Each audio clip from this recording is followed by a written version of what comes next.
What's up guys, Here's Johnny here with another video. Today I'm going to be starting out as a solo player on the new Fjordur map, trying to make some good progress despite playing on a capped out bloodbath of a server. Things start out pretty simple, but things get a bit shaken up later on in the video. Sit back and enjoy the video.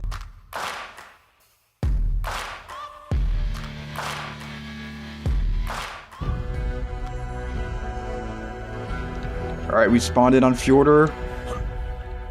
We're on the North Farty land. The goal is to get me a raft as soon as possible. I saw a person over here. Nope.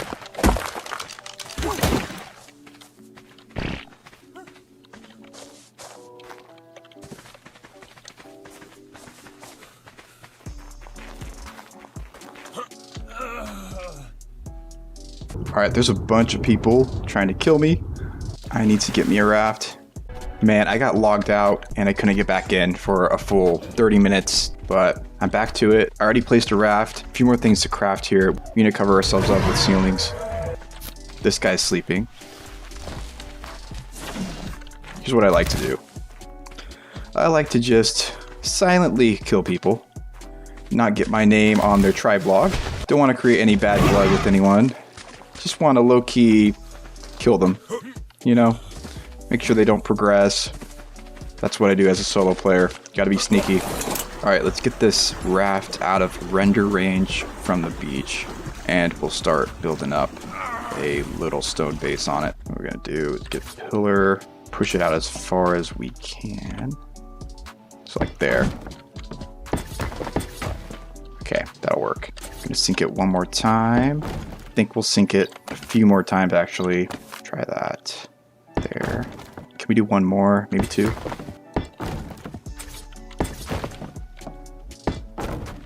Okay, I think this is the last. Yeah, that's the last one we can sink it to. I think we're fine. Then we want walls. Get that double door frame. Okay, nice. We're chilling. So I need more walls, so I'm gonna need more stone, but it's a good start. So we're gonna do a giant hatch frame over in that corner. There we go, refining forge. I need a refining forge and a smithy and whatnot. Once this is enclosed, then we're doing pretty decent actually.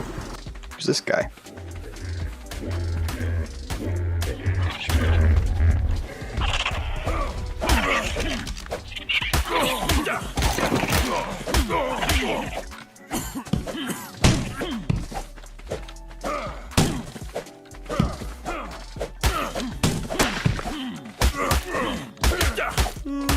Got him.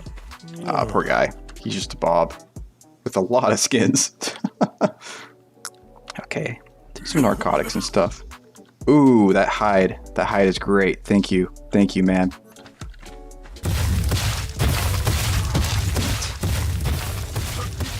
Get out of here.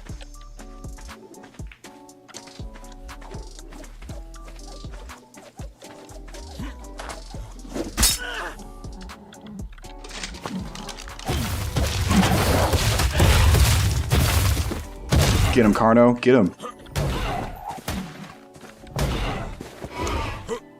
Get him, Carno.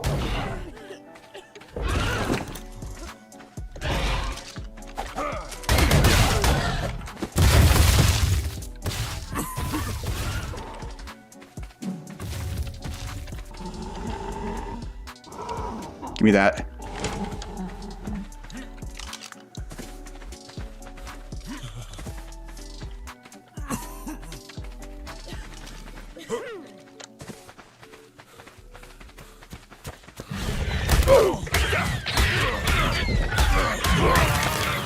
We got company. I'm gonna move my raft a little farther away from this area here. Metal, metal, metal, metal. There's metal right here. No. Go away, Theory. Oh, come on, Theory. Do you really have to do this right now? Like, come on, man. Ooh, bugs. I need bugs too. Here we go. Give me that metal. Hatchet, good. Need some chitin. Come on. Come on. Okay. Is that enough? Pterodon. There we go. I just need hide.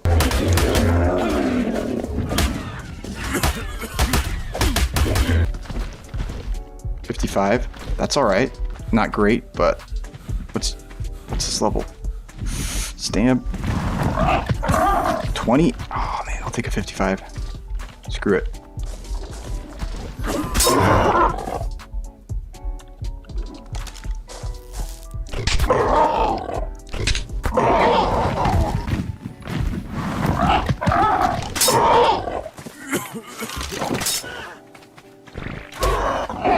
Wow, what are the odds of that? 3 guys just right here when I land for Stam. Wow, that sucks. They're killing the PT. 3 guys. Screw these guys.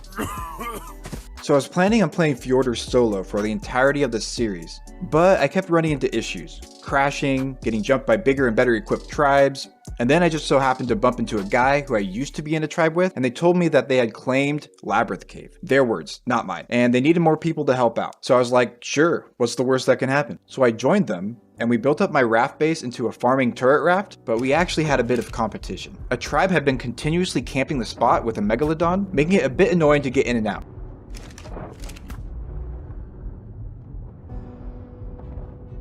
Then I realized that what they meant by claimed Labyrinth Cave, they meant that they placed a little bit of stone spam and a little stone shack on the bottom of the cave. That's it. So we kept defending the spot and weren't really making much progress. The enemy tribe actually sandwiched us because somehow they had a guy with a Fabby camping out at the top of the cave. Not sure if they actually had a base in there or just sleeping bags and kept fjord hawking stuff up there, but one thing was for sure. We did not have Labyrinth Cave claimed. So eventually we lost a raft that had basically all our loot in it, and this tribe ended up quitting, of course.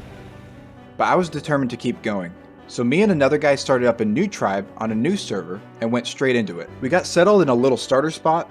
Not sure if many of you know this spot, but there's a tiny little dung beetle cave that's actually a solid starter spot to put up a basic crafting area, some forges, and start preparing the things you need in order to move into a more permanent spot. I like to say that this little cave is actually where this series starts from. And from this point on, we actually start making some good progress. Unfortunately, something went wrong with the recording, so my voice wasn't able to be recorded. So sorry that you gotta miss out on all my funny and witty remarks. Armor the base even more, no. We're alphas, bro, we're alphas. Oh my god, your character is... Oh. What is that, dude? That's so ugly. But you know that your hitbox is actually so big with that? Got him there, you're mowing. Yo, Johnny, yeah. On the way there, though, can you just drop that earth on the Maywing, and I'll spawn over there real quick. So we went straight to work taming up more dinos like Maywings, and crafting up as many turrets as we could. And they're level 15. Yeah, it's 60% the other one. Yeah, you're right, we don't need.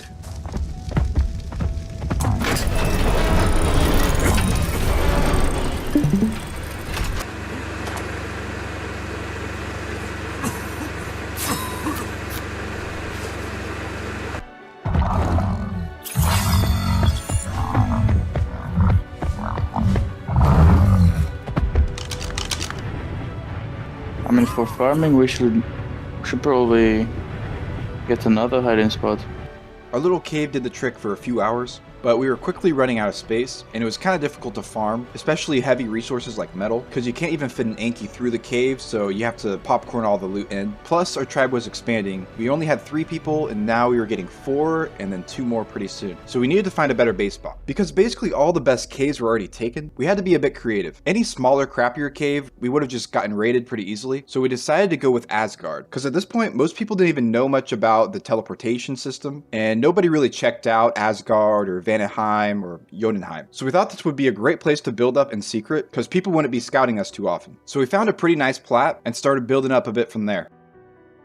We put down a nice little crafting area, an indie forge, and a good amount of heavies. And from that point on, we made a massive amount of progress. Unfortunately, you can't use flyers in Asgard, so we couldn't really do the Anki RG thing, but it wasn't too bad just using Maywings and porting back metal to the base. The next big goal for the tribe was to get to tech. And Ark had just released a new update that made it so that you get 30 LE for each mini boss you beat, but you needed to farm the runes, which you get from alpha creatures, of course. It was super easy to do the B boss, because all you needed were some tame Megatheriums, maybe a UD if you want to make it easier, and they just get the bug buff, so it's super easy to take down the B. So it wasn't too bad of a way to get LE, at least in the beginning. So we continued taming up important dinos, crafting ARB, and crafting heavies. We wanted to make sure we had plenty of defenses and structures prefab before we even thought about moving into another base. We'll farm some more metal, and I think we might probably start using some of this metal and paste for making spam. At least spam it off tonight before we log. We were always on a constant lookout for easy raids we could do, but for most of those, we needed some stegos. So I went ahead and tamed a few high levels.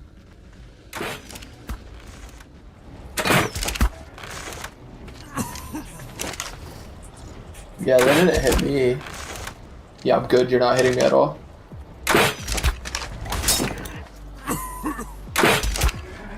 What now? What now? You look f***ing dumb. You look dumb, man. You look f***ing dumb.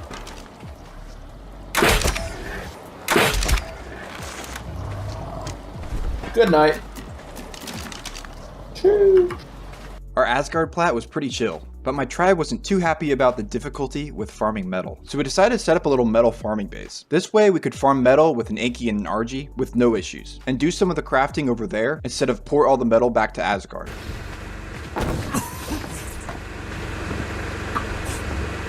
Alright, get the RG and the Anki!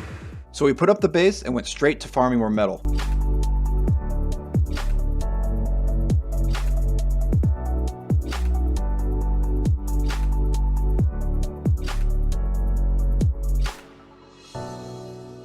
Now that our metal situation was resolved, we turned our attention back to running the mini bosses for Ellie.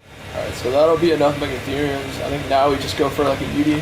Dude, I'd much rather be over-prepared than go in and lose everything. 100%. Might as well get the UD, and we already have a spell, so we can just, like, you know, plop down a pillbox outside. We've gotten it a couple times if you want to go. Yep. We already have the stuff for one boss, like, without even farming it. Like. After making some good progress towards farming and tech, the tribe decided to take some time off from all the busy work in order to check out some bases for raiding. Imagine only being level 105. What a bug. Is that your max level?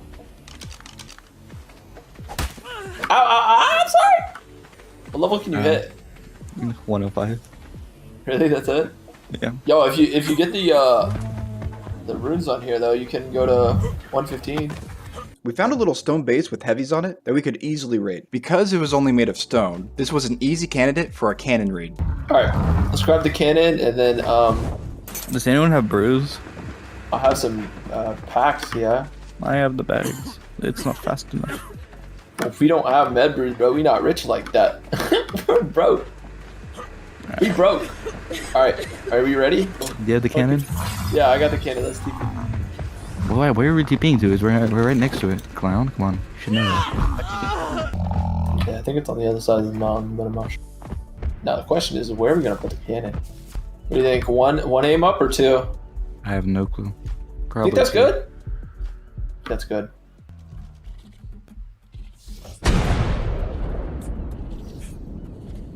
Short. Yeah, you hit that. Where's the generator though? That hit? Yeah, that hit.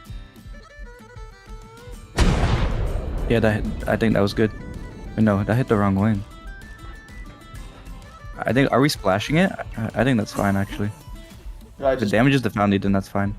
Okay.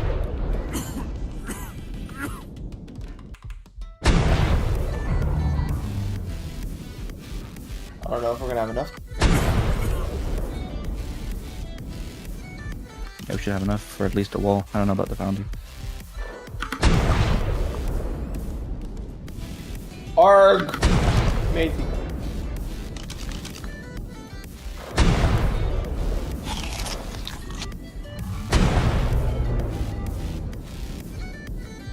Alright, we need to hit the other wall, I think.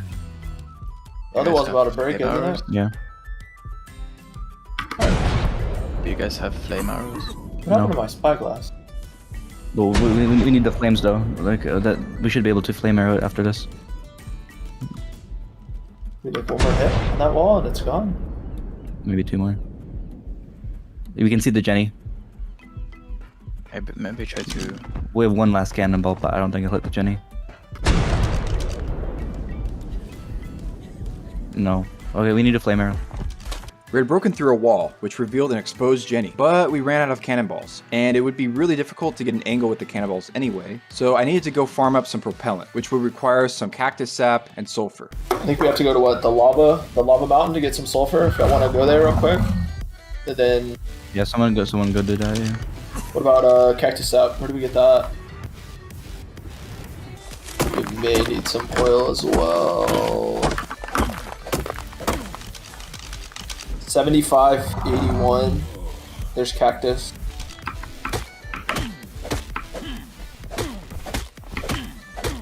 After farming up the resources we needed, we were able to craft enough flame arrows to flame down their Jenny, thus unlocking that base and all the loot that lied within. Do the honors of conquering the whole base. Yeah. Get down. I'm going in! Yeah, should take that speed, bro. Just fat ammo farm too. Oh, they have a lot of stuff. Rhino? 1 C4, one. Cryod RGs, Cryod Inky. 2 Desmos. Hell, A tech canteen. How did they get a tech canteen? Oh, Indie Forge! Indie, yeah. Maywing saddle BP. Dyla saddle, some metal structures. Oh, look at that mastercraft. Good Desmo Desmo BP. saddle.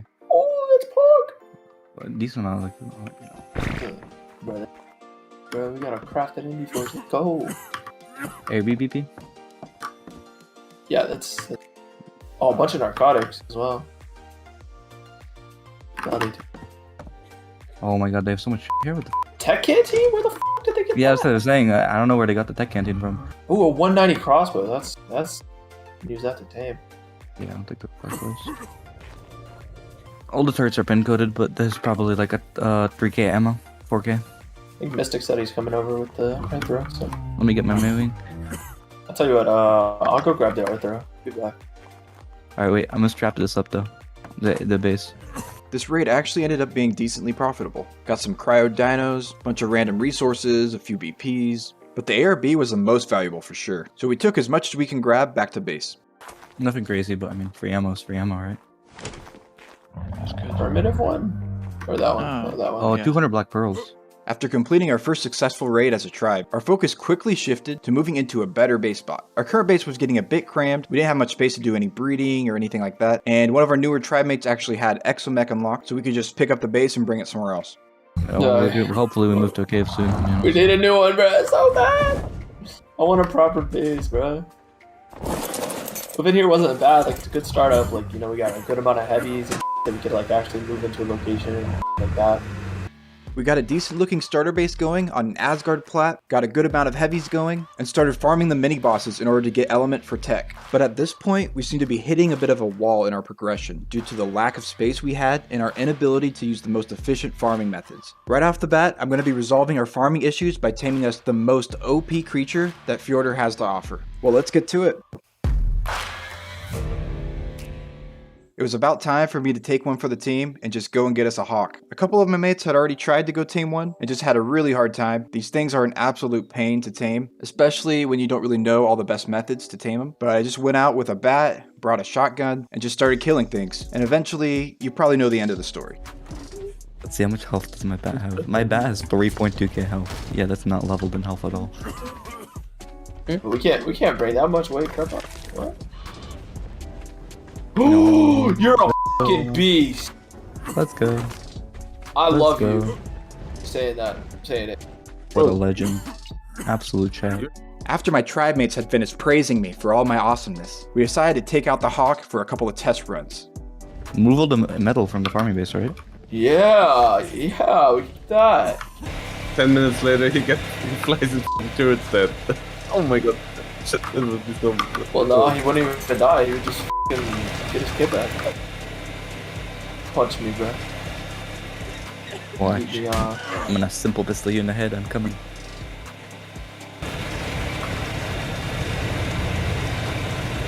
Yes, sirski. farming base out there. Oh my god, you tamed the Hawk. GG, bro. GG. After we got our first hawk, things really picked up. This really was a changing point for our tribe, and it transformed the way we were able to farm any kind of resource. Because all we had to do is slot cap ourselves with any loot, and then just kill ourselves or fast travel, and then spawn at any bed, and bam, there's the hawk, and there's our loot. Things became super easy. I seen some beds around the map, like some beds in like the Pearl Cave. Oh, we can bring everything over to the new base of the hawk too. Just take the ingots out of the forge, put it inside the mannequin, and take it all. Yeah, you could do that. Just put your whole kit in there. Yeah, that's the easy one. Easiest way. And yeah, we're done. And the harvest is gone also. We're done. Oh yeah, look at that. Look at that. We all need hawks. We all need hawks. No, we all need to get hawks. And it especially was easy for us when it came time to move to a different base spot. We had finally come up with enough Ellie to craft a tech rep, an exomech, a tech gen, a bunch of tech turrets, and a bunch of shards. So it was time to take everything to what would be our new home, Vanaheim. Here is where we built our new Vanaheim plat, with plenty of space and a pretty difficult raid in the early game. So this was a great spot for us to grow even bigger. We got an angler, right, bro?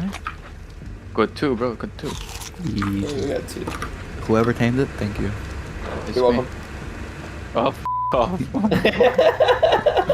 Now that we were all set up in Vanaheim, we were able to focus hard on farming and taming the dinos that we needed, and scouting and preparing to raid anybody we came across. Hey, John. Why do we even have an auto? What the f? Yeah, We nice. may Easy as metal. well. We may as well. Look where the f***ing bird is, bro. Look where the f***ing bird is. He's not even dropping the bag, brother. Come on, better they have. Oh, he's coming. After a while of doing some hard farming, we had accumulated quite a good amount of resources, so we were all pretty ready to take a break from that and start looking for some raidable targets. And the first people we wanted to wipe were the people building near us, in Vanaheim. So we found a base that looked pretty easy to Fortnite into and started initiating the plan. You probably will need to go more out, if I'm honest. Sorry, Just a couple more. Yeah, nah, that's definitely gonna be in turret range. it's fine. A lot more pillars down. All right, too close to the enemy. You gotta break that triangle right there. Does I get shot?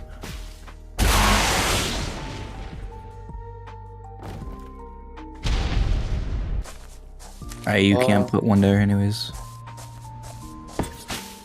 Yeah, Okay. that'll be good. We have the UD, right? Nope. I kind of curious to see how much damage it takes first, and then I'll go get it.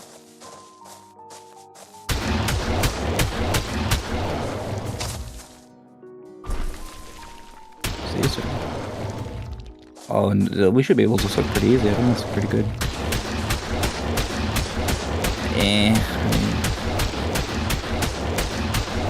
Let's get the UD. Let's get the UD and we'll put I more fell. ceilings. I fell. Are we able to? Are you gonna be able to place more ceilings behind me, Johnny? Let me go back. Let me go back and sit on the wood, and then you can place.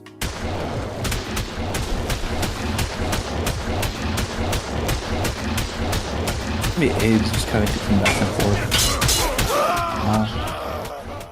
It's okay. I can just soak. I can soak what I can for now. Yeah, trikes would be good. Don't we have a good trike saddle? Yeah. Do we have?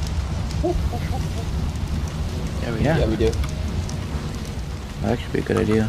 I'm just afraid you're gonna get shot off. Not be able to soak. No. If you hold that whip, you'll be definitely be fine. Since our rock hilly was a bit crappy, we decided to try our luck with some mate boosted trikes, mostly because we actually had some decent saddles. And after some test runs, it actually seemed to do the trick. You good there? Alright, yeah, you're good. I'm gonna go get more ceilings for you. Yeah, no, trikes are definitely the play. Like, I'm taking way less damage. Yeah, it's because the saddle's good. Saddle, mate boost, beauty buff. Imagine imprint too. All these things go crazy.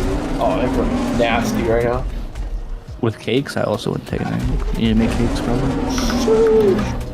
Okay, When we soak a couple more turrets, we might be able to land up there. Keep in mind though that these were perfect trikes, and this is a level 55 Rock Alley.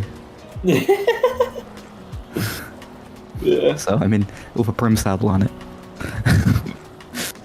Those are like perfect trikes, mate boosted. With a, When you have imprint, I think it's better the track. Yeah, oh, no, for sure. That's not even a discussion. 100%. They're already better. Just because we have that one good saddle.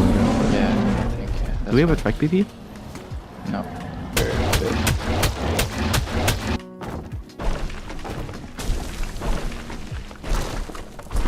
Yeah, we're gonna have to add building. Alright. Fortunately for us, these guys had a fat offlane timer, so we could pretty much take as much time as we wanted just to sit there and soak their base. And that we did.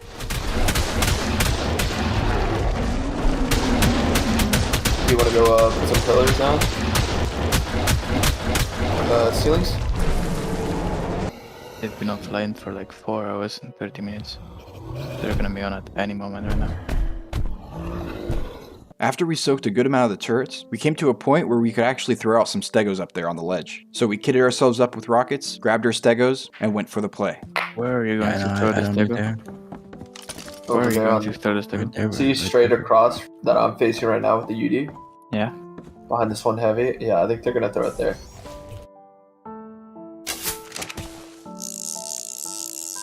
Go, Johnny, go!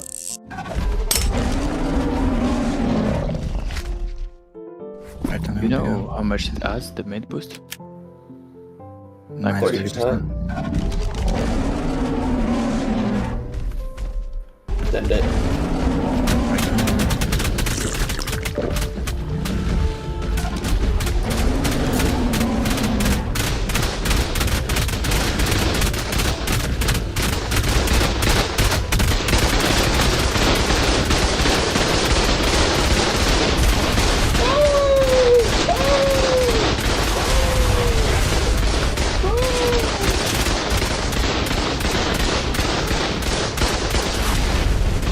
And like, what the f*** that crash, Chris?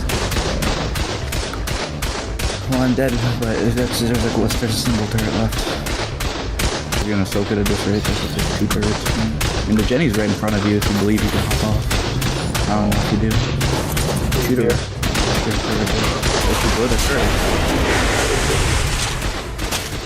There's a Jenny right here. The one turret left. Still up, still up, still up, still up. Yeah, they didn't. Turret's still up, there's another Ginny, Okay, just soak. You're struggling, so there's like Shit, run the dine. there's like 2 turrets left, maybe. No, it's Get on you. It's still up. You're gonna die if you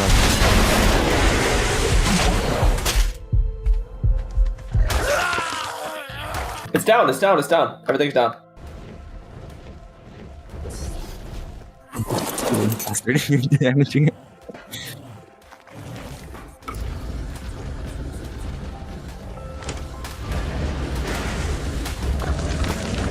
Are you even gonna build like that? Need the same.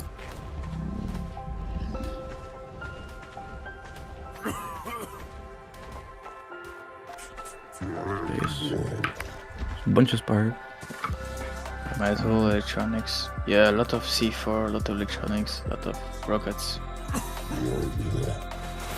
A lot of paste. A lot of first sources. That's good. Oh, crap. Oh, yeah, the cries are worth it. The cries are worth it. Oh my god. Wait, let me see. Wyverns, Is the magma raised? Desmos, they got. Yeah, it's juvenile, so. Where are they at? Which bag? This one? Griffins, Stegos, BTs, Angler. Sheesh! They call one. Yo, we need that narcotic too. Oh, magmas are level 145. Yeah. 145. It's baby, but that's a good magma, I think. I don't know. Is that melee good? 145 magma, bro. What the? How did they get that? I don't know, but it's good. It's good for us. There's no owl. Oh my god, we got the sickness now. This raid was really worth it, I think. Yeah, the crowd is alone. Should probably go get the hawk and start transferring. Yeah, pump shotgun, 200 damage, mastercraft. Those are some nice BPs. 200 damage, compound bow, mastercraft. Rex PP, The Rex, they mastercraft. have really good Rex BP, really good Rex. 88 armor. Yeah. Track BP. Good? Oh, that's a pretty decent actually, yeah. Yeah, it's not bad. Alright, poly me. Alright. Ronnie, come here.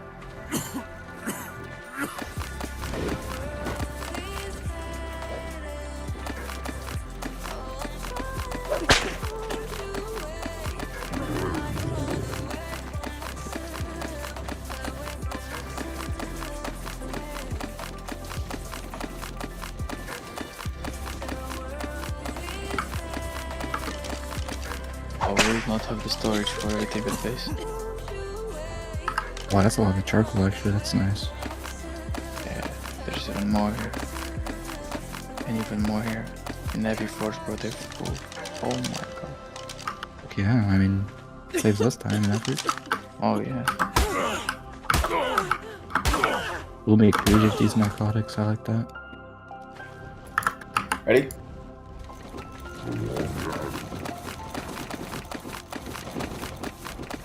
Oh, there's gonna be a lot of charcoal here, right? A lot. You know eggs for some reason. There's some bolas in. Bunch of gas. Look, you wanna. Oh, hella rooms. What the? 62. I have 70 in total from this base.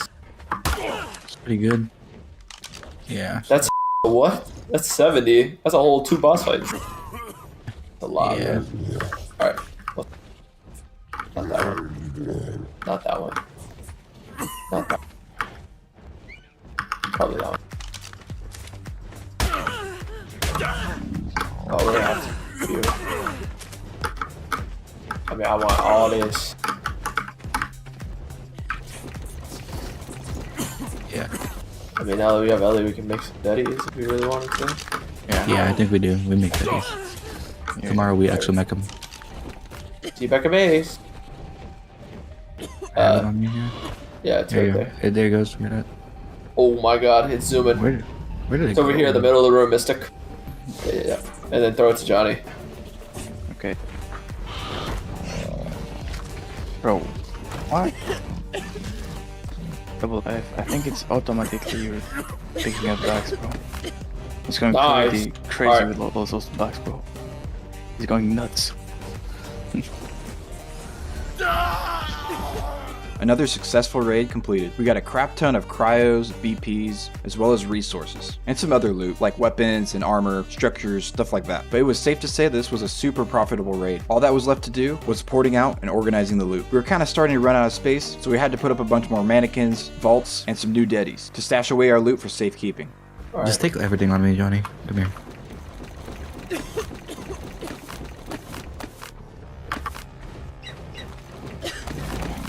I have a whip on me. Here, you can have it. I'll drop it to you. Among that shit.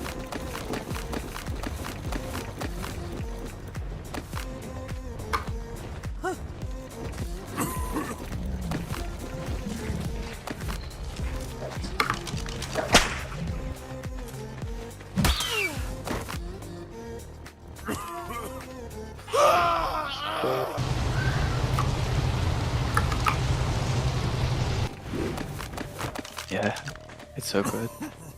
I think they're gonna nerf it, bro. It's so Alright, we're good. We're done.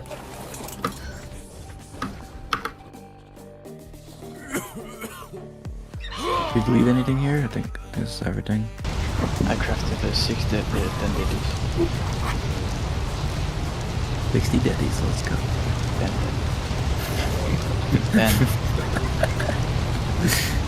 Thanks to our trusty Hawk, porting out loot is now a difficulty of the past. And just like that, our Vanaheim plat was looking mega thick, so we needed to start thinking about moving into yet another base spot, and hopefully a spot that would satisfy us for a long time. After we got into tech tier, our priority now changed quite naturally into trying to acquire even more tech, so we needed a continuous stream of element coming in, which meant we needed to farm up the mini bosses whenever we got the chance, considering all other substantial forms of element were blocked off at this point. Alright, watch out for turrets. Maybe it doesn't look like it. Yeah. I'm sending got Johnny for the shield. It got dropped, so we're good. Yeah, I got everything on me. I don't see bags in here, which is usually a good sign. Oh, we just actually, yeah, we can just fly over. I forgot that. What am I doing? They just fly in. Yeah, Johnny, run! Oh my god, oh my god, oh my god. I'm on a good f***ing bat. Fine. We have to wait one timer so I can throw out the UD and then we'll be good to go. With that handled, it was time to go back to base to do some crafting and some base maintenance. Guys, our tribe wasted no time whatsoever. We're a bunch of working stiffs, promise. Johnny? Come here for a second. Three, kill. Kill.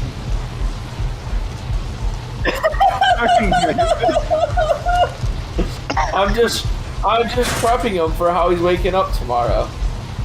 I'm gonna f***ing kill myself. You can't. Oh, I'm gonna kill myself before I go offline. Don't do things stupid on Ark when I'm drunk. Alright, we're gonna kill this snake. You see him all?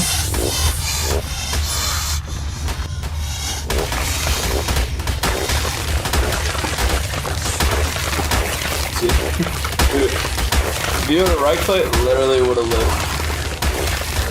Look at how well is. I think that's it. Could be wrong. Yeah, I think if we go any further, there's turrets. Boom shakalaka. After getting some farming done, we set out to scout for some alpha creatures to kill for runes, in order to summon more mini-bosses for Element.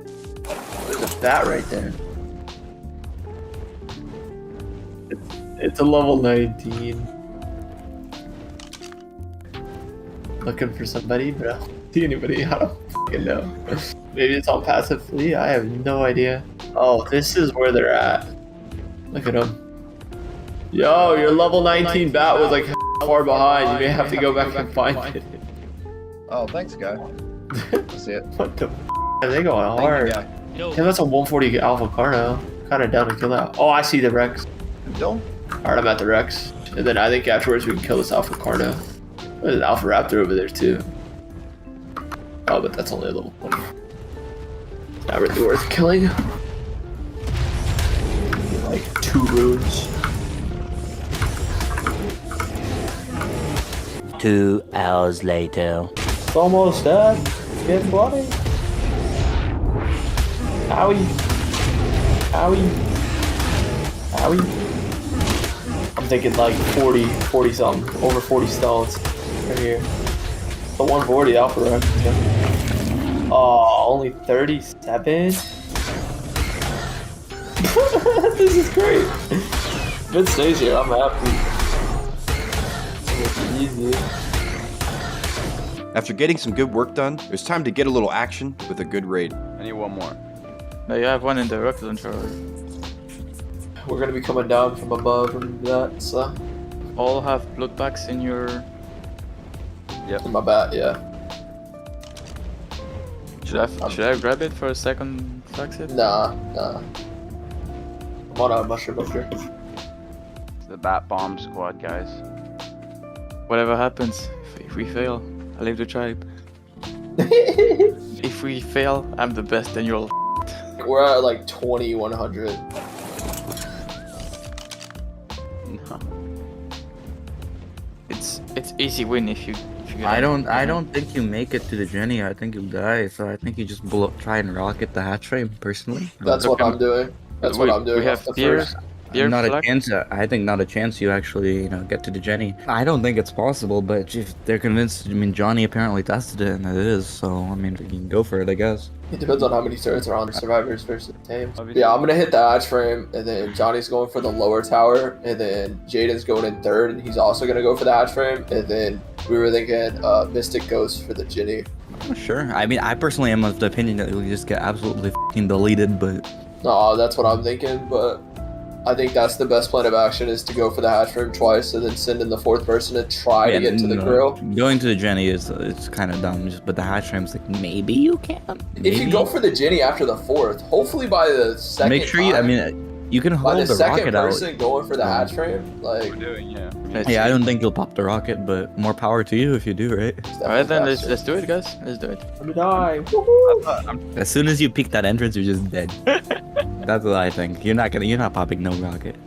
I don't know. Yeah, I think you're dead as well, but No, guys, come on, we got this. Bro, I believe in this plan. I believe. Oh well, it's worth a try. At least you'll be able to know it was a dumb idea. and we just lost a bunch of bats. But it was a bonding exercise. Exactly. So we came up with a good plan, did some testing in single player, yet we still had some haters. But we didn't let that stop us, so we just continued on and sent it. No, we can't die with a rocket launcher. 3, 2, 1, instant death. You're an asshole, man. Just give us motivation. Yo, let's go, guys. Let's go, team. This is gonna go awful. Alright. I think you're just a pessimist, Mantis. Rest in pieces, y'all. Wait. It's been an honor. Oh, Mantis. revisualizing the hole. I got my Okay, are we ready? When this fails, I have the next Johnny, best get thing up, for you. Johnny. Shut up. Johnny, get down. Craft a railgun and a railgun their exonaut to death. Shut up, bro. Shut up. Pop beer. Alright. Pop beer. Alright, pop a beer. Johnny, get Go below ahead. me so you can. So you're. I guess. Go. No. What? I blew something! I blew maybe. something! Johnny, you ready? Let's go, guys. Let's go. Alright, ready? Go all at the same time.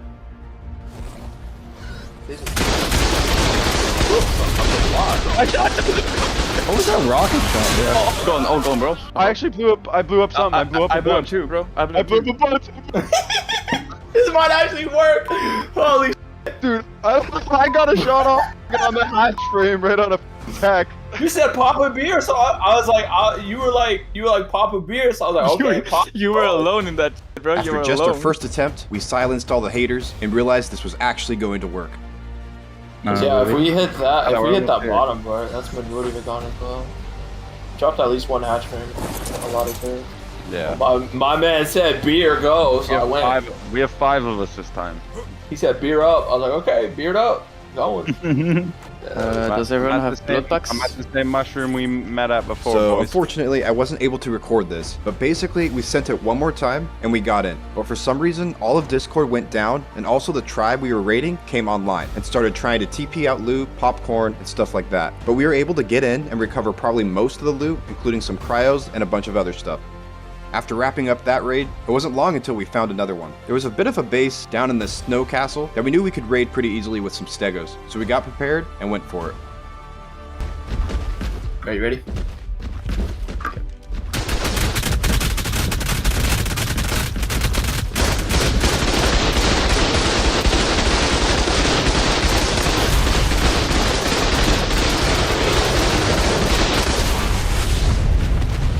Ready, down. Now we go get the Giga.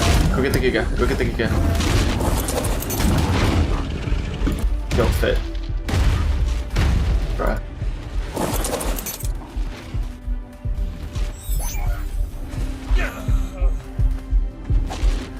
Start out a whistle neutral or something. If you're gonna die.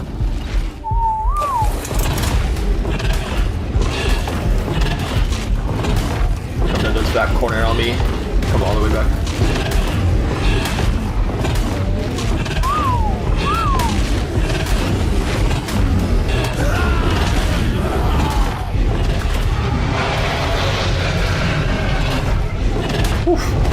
Alright. Jeez. Lapped in the corner. Alright, I think we're good. Oh my god! So many electric.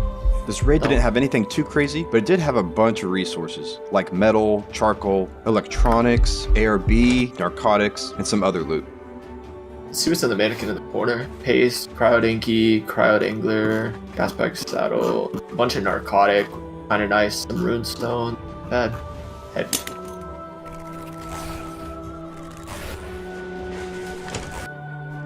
Yeah, it's not bad. I remember when I ran down here and saw them building it, I was like, oh, this is cool. Yeah, Stego's over here stuck. Yeah, I figured we'd bring all that narcotic back to base as well. We'll just kit you up with it all. You have the Hawk. I want to get this ARB out of here first. Get the ARB.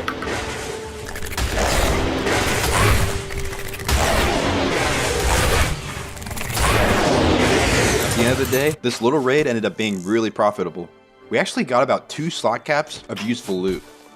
The final thing left to do was just to overweight ourselves, kill ourselves, and hawk the loot back to our base. Alright, I grabbed the electronics. They're not that heavy. They're probably just the metal.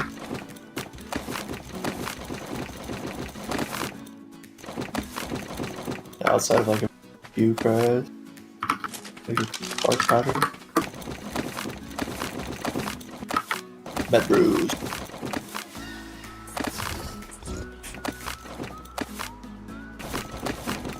I think that's it. Bye! Woo! Successful raid! With a couple of good raids under our belt, the Vanaheim plat started feeling a bit small for us, and we now had plenty of loot to start transitioning to one of the most underrated base spots on all of Fjordur, the Mines of Moria Ab Cave. If you haven't seen this spot, it's basically a cave with one pretty small entrance surrounded by a gigantic cave system with only 2 entrances. It's also got a nice ledge out in the front of it, which makes it a decent spot to defend, and also has an insane potential for growth and expansion. We'll also be getting into a pretty juicy raid, so I hope you guys are down for that.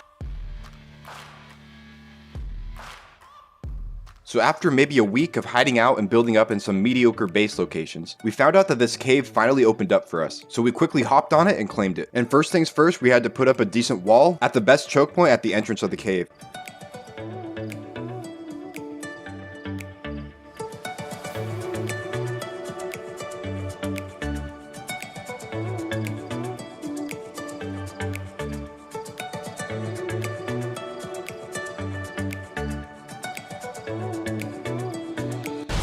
What do you think this auto trades?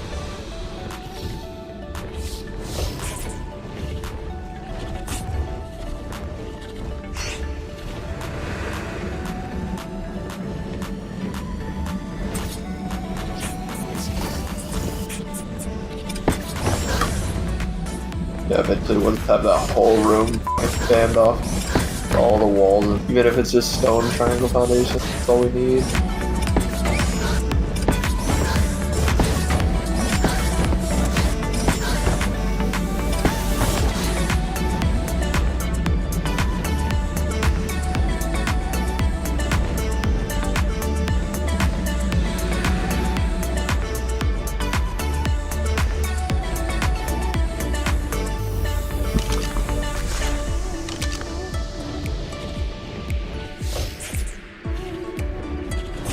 After putting up some basic defenses, it was time to get back to the grind.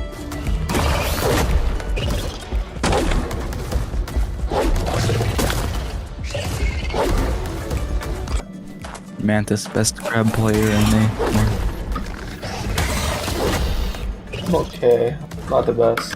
Roxas is honestly pretty good. Go blue up on a crab. See that man do some crazy shit. Go blue up on a crab. Yeah, I think we just got lucky and got a full spawn this time.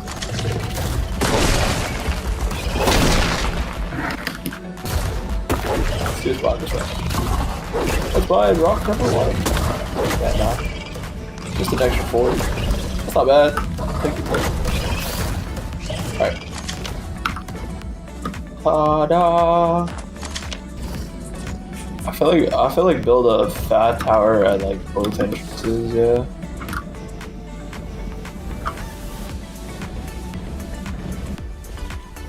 I feel like if we built it like on that lava part, we could put a pretty fat one there, on that side at least, and then if we wanted to on the other side, I'm really surprised some bob and check hiding out in Yeah, it. well you see, we kind of wiped every goblin, so... We? Motherfucking you? Yeah, include me in that. Loading him out with a tech base and then raiding it just for fun. Giving him everything to build. When we run it, out of people to raid, we're just gonna start giving Bobs entire bases. Just give it to him and just let him build and see how they build it and then just come raid him. 28k, not bad. What's bad? Yeah. Popcorn most of it. It's all fun and games until the bag lands inside an indie forge. Oh no kidding. Poor Deddy again. me.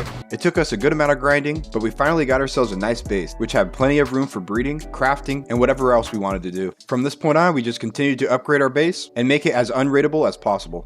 See all these bobs that died to our turrets? Yeah, they all have something. There's like a guy that died like twice.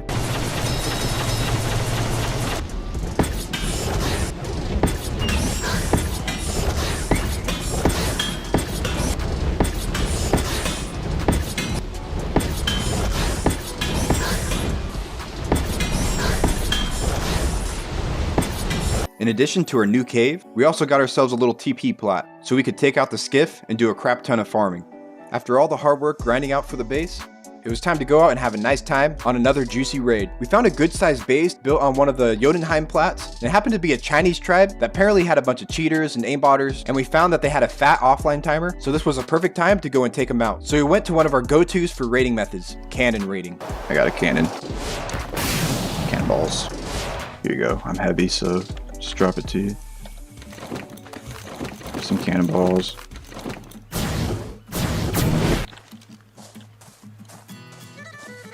So close, guys. We got this.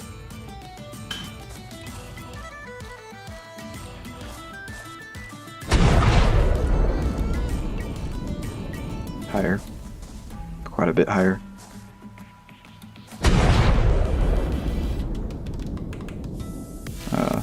Quite a bit higher still.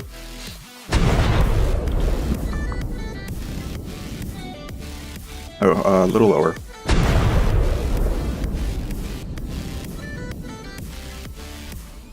I go to the right a little, yeah.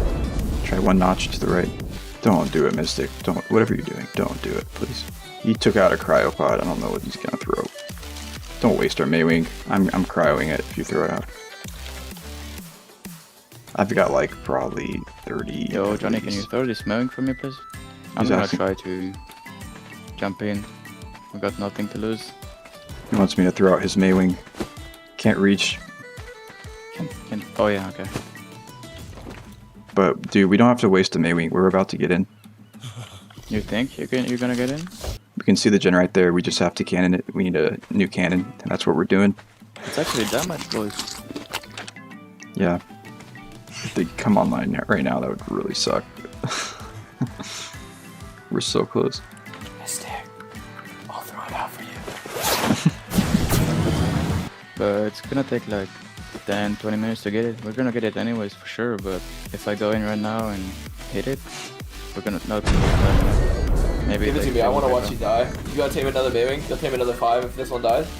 Alright, I will. Yeah! Alright, then. Oh, I will tame 3 Maywings, you know. I love taming Maywings. Let him learn his lesson, I guess. How many rockets you got? You're not going in with 6. the pack kit, right? No, first now, bro. Okay, good. Just going in with a little bit of fur, that's it. Yeah, we'll see after you break that wall, I guess.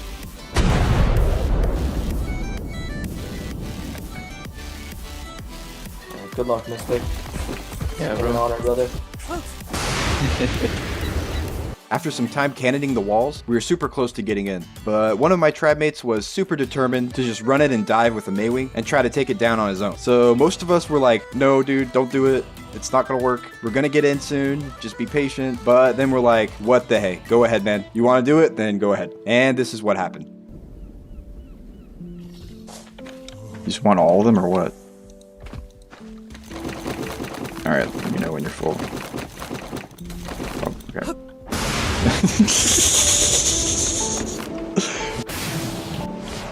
Dude, it didn't even hit those ground turrets.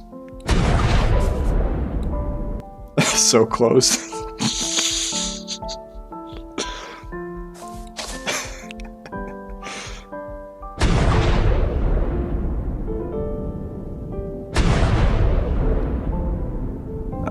Yeah.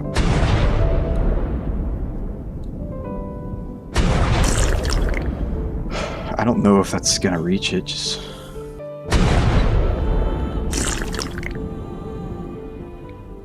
Ooh, that was good. That looked really good. Keep it there, actually. Try it one more time. Yeah, let me see. I think it hit the top of the ceiling right above it. Yeah, it might land on it. It looks so close.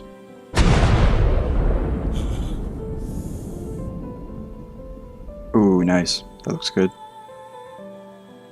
Boys, I'm back. I know you missed your favorite base diver.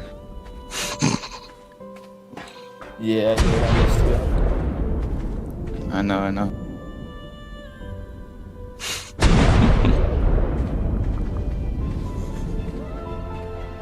Alright, nice. Let's see if that hits the gen. Yo, you got a spyglass for me? Ooh, it's not. I want to enjoy that. Is it hitting the I want ceiling? to enjoy that shit. It might be. It might be hitting the ceiling. I see damage to a ceiling.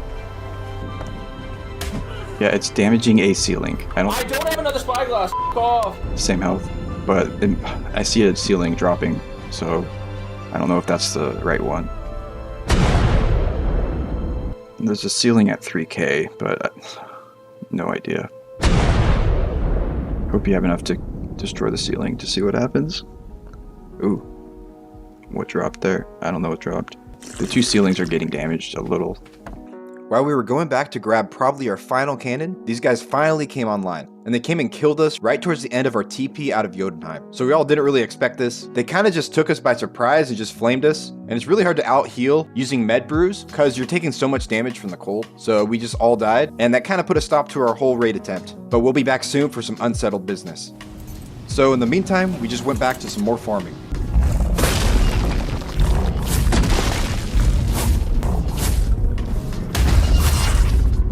And next time that Jotunheim Plat tribe was offline, we made sure to be there. My audio unfortunately got a bit corrupted, but I was still able to capture it all on video.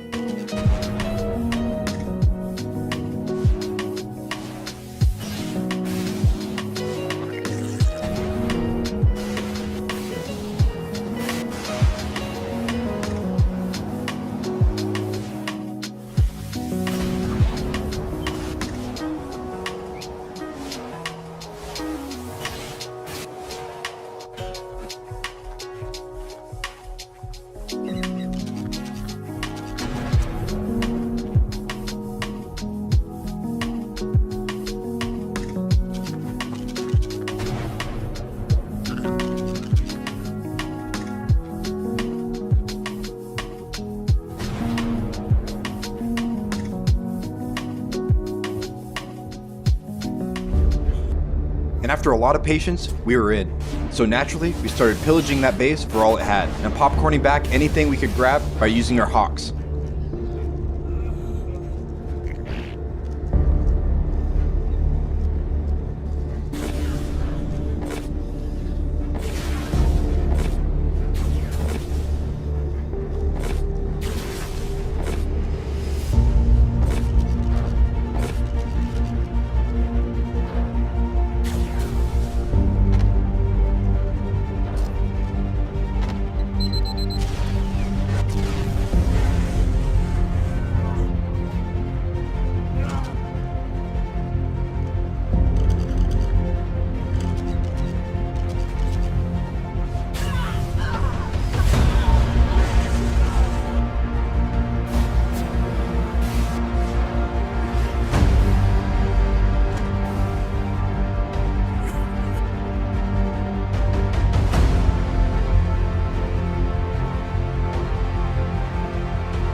In the end, this raid ended up being super profitable. We got a ton of tames, tech suits, BPs, deadies of resources, armor, and weapons. So this raid really helped set us up to build ourselves stronger in the future. After porting back all the loot, it was time to do a bit of target practice.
Yo, what up?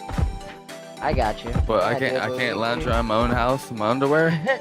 At this point, it was only about a week into the release, so we got ourselves defended pretty well with a decent turret wall, as well as a good amount of spam out front. But we knew that our base still had some vulnerabilities, so we continued upgrading our base and trying to make it as difficult to raid as possible. But we actually end up having some undesired visitors who end up exposing a fatal flaw in our base. We also end up going on the offensive and trying to attack one of our other enemies, trying to weaken them wherever we could, and end up getting into a bit of trouble.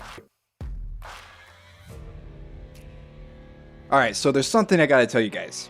I got caged. Nah, not really. This was just my tribe mates just messing around. But maybe this is a bit of foreshadowing, question mark.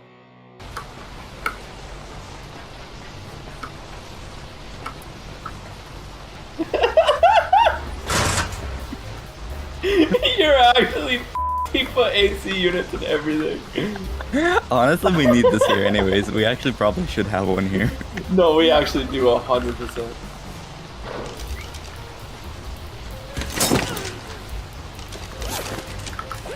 Hit him, Johnny.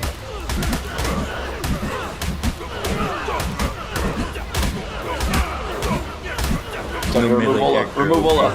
Johnny, remove Ola. No. Johnny, remove Ola. I saved Get in you, that Johnny. corner, bitch. Get in No!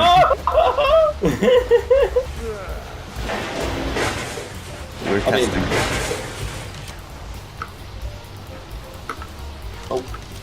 I'll be buddy. Stop. Stop right there, criminal scum. Anyways, that's it with the messing around. Back to the serious stuff. So back in these days, one of our biggest enemies was in Swamp Cave. They had been building up from the start and had become one of the top 3 biggest threats to us. So we went out for a bit of griefing, trying to weaken some of their defenses, and having a bit of PvP with them. Our first target was a bunch of annoying little turret boxes.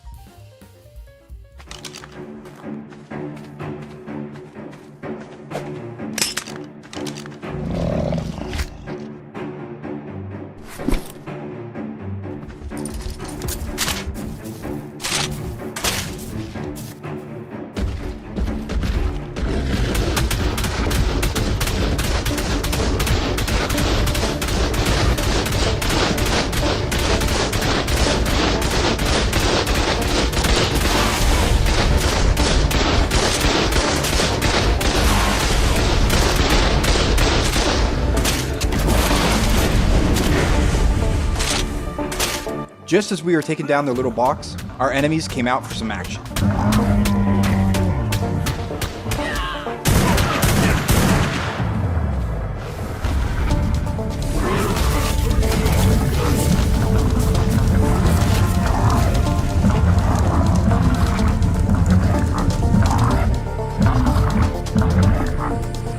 With With our enemies now expecting us, we had to prepare another plan of action.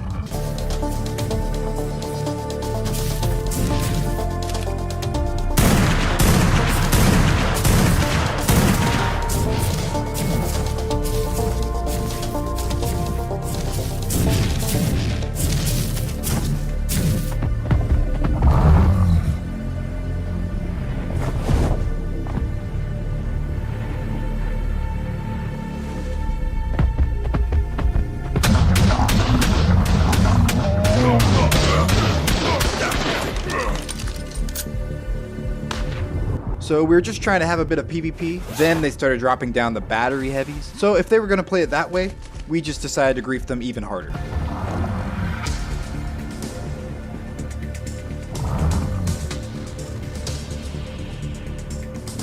This time we came back prepared with a couple of battery heavies of our own. These guys had actually griefed one of our TPs a few days ago, and they had placed their TP in an unideal spot, which made it super easy to grief, so we decided to go and get some revenge on their TP. Some of the video audio happened to get corrupted, but the video itself gives you the idea.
So with a bit of a hit and run, we had wiped their TP and got away with it.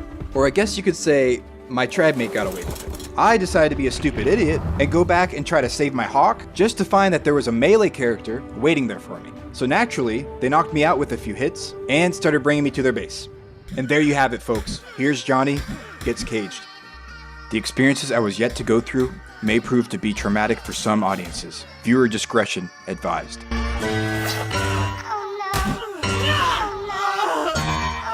12 seconds later.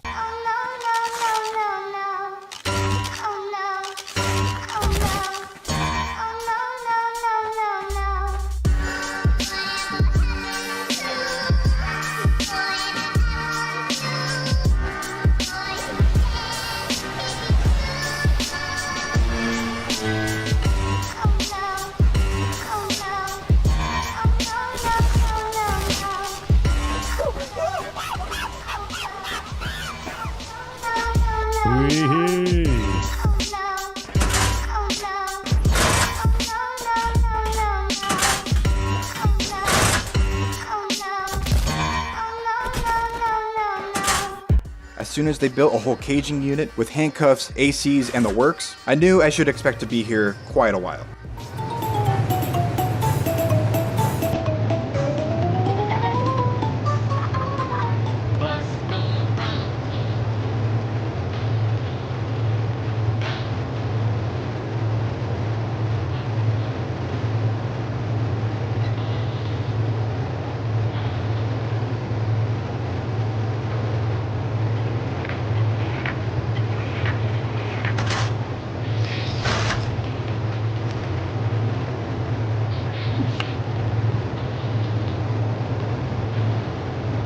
Two hours later. Babies on the bus go.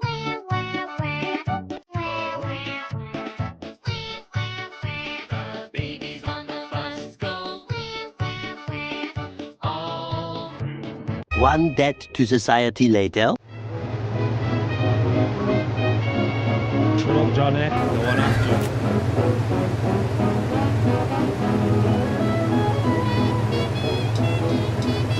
Oh, Johnny boy.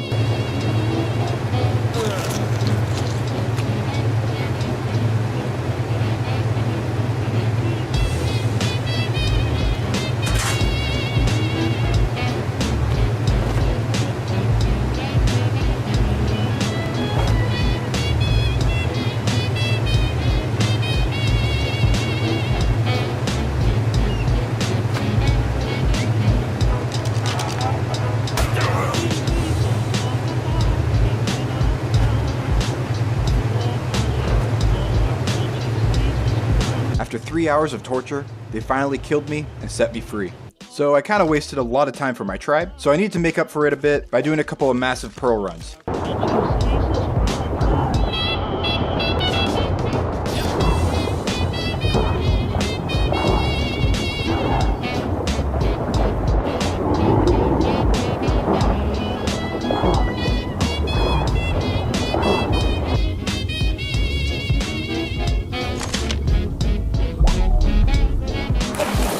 After griefing our enemy's TP, I knew that it was quite likely they would respond with some griefing of their own, so I decided to fortify our own TP to make it a bit more of a pain to wipe.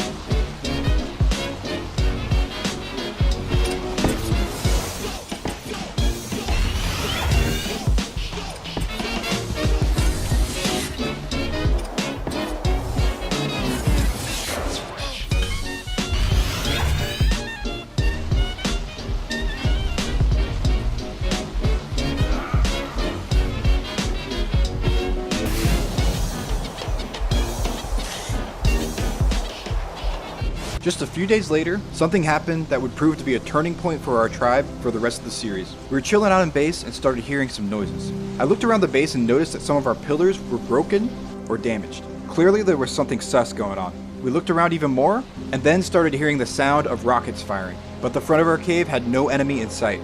So there was no way we were getting legitly raided, we were getting meshed. So we quickly started scrambling to try to figure out what we could do to prevent our entire base from falling to the ground. We were actually super lucky that as soon as it started happening, we got a message from LiQWYD that the servers would be going down in 15 minutes. The server shutdown proved to be the perfect opportunity to buy us some time to figure out what to do against the meshers.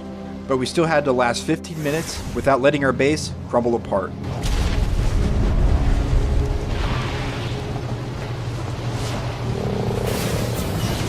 My initial response was to try to craft up as many metal pillars as I could in order to replace all the ones that were getting blown up.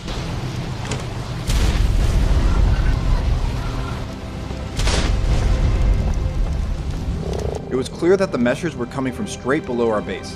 One of my tribe mates saw them flying on bats and just shooting up rockets straight into our turret wall. Yeah, this was pretty stupid, I gotta tell you that. Fjordur, just like most maps that are released, came with a bunch of issues and plenty of mesh spots for people to abuse. Our cave was obviously no exception to these issues. So people like us definitely wish that LiQWYD would do a better job at fixing these kind of issues before they release a new map, but I can't complain too much since they have been banning a lot of meshers. So best we could do is put in a ticket and hope for the best. And hopefully the base would last until we get a response from the devs.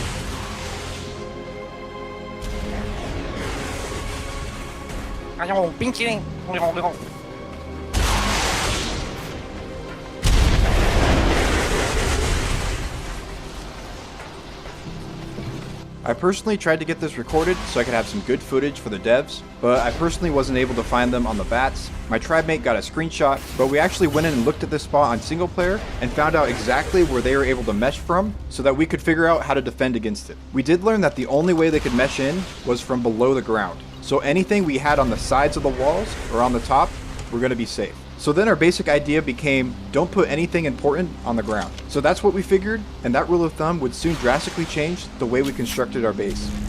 In the meantime, we just resorted to trying to pick up as many turrets as we could so that they don't just get destroyed from all the pillars crumbling down.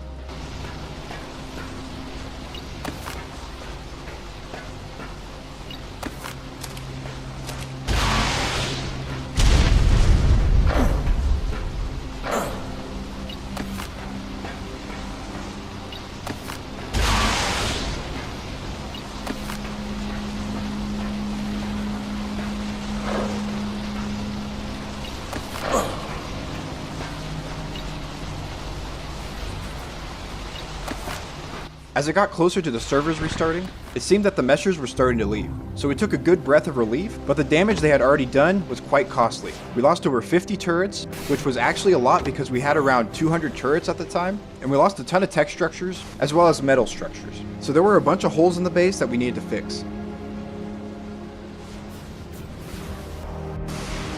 We also made a calculated decision not to fully repair that wall, since we knew the meshers could be back at any moment, and they would simply drop down the wall just like they did before. So there was no point to placing anything on there as long as we were expecting them.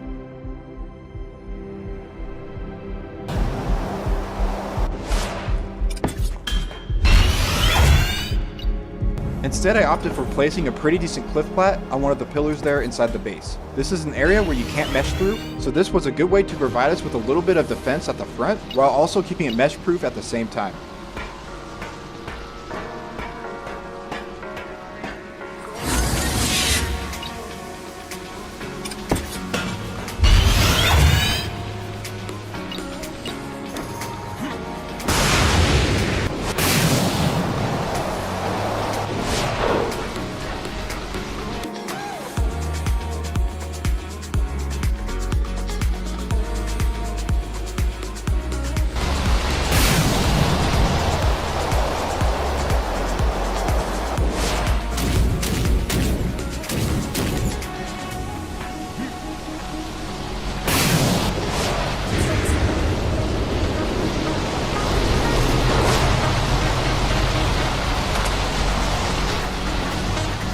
After this, several days went by, and we never caught sight of these guys again. So we were thinking they were possibly living in the mesh, and they may have gotten dev wiped, but we really didn't know. All we knew was that they probably weren't coming back to bother us. So this was a bit of a scare for our tribe, and it shook up a bunch of us. Some of us got a bit demotivated, as you might expect, but in the end, the tribe would continue on.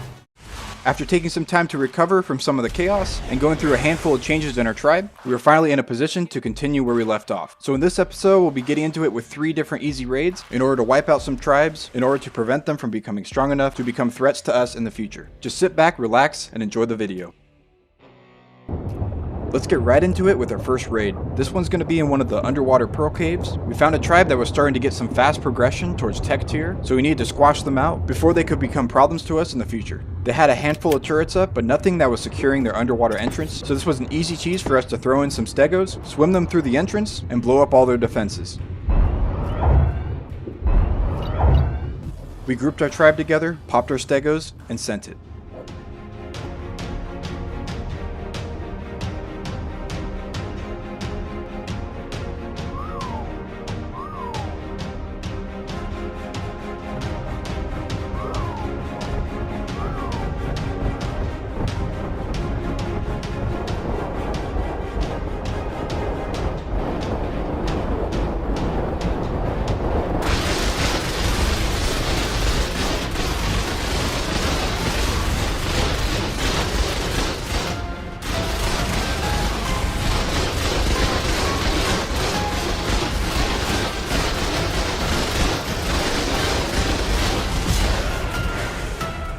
After just one rush, we got in. So naturally, we started pillaging the base for all its loot. But first, we had to deal with some aggressive dinos. So we grabbed some gigas and had ourselves a meat run.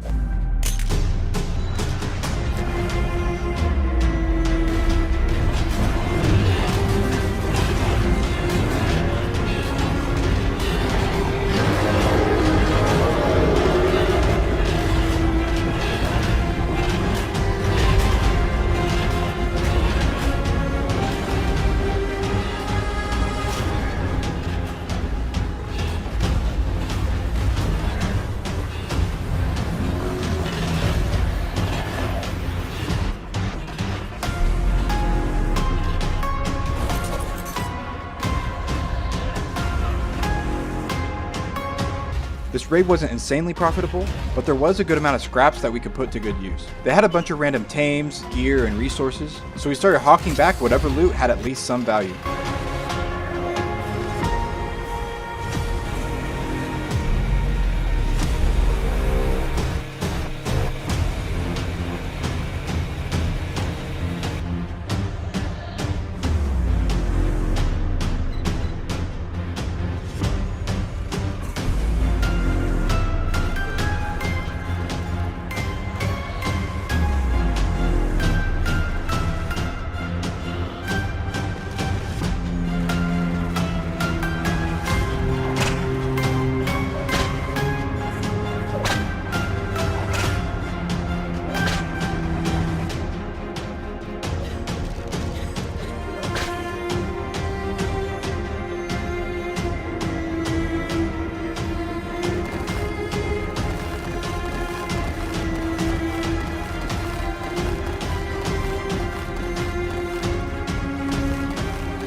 After porting back all the loot from the raid, it was time to undergo some major base changes, starting with trying to make our base as mesh-proof as possible. The first order of business was to relocate our war room. We knew that anything on the ground was going to be able to be meshed pretty easily, so we opted for placing our war room on top of a tree, so that it's off of the ground and much more safe. So we had to figure out the foundation support and got to work constructing our new war room.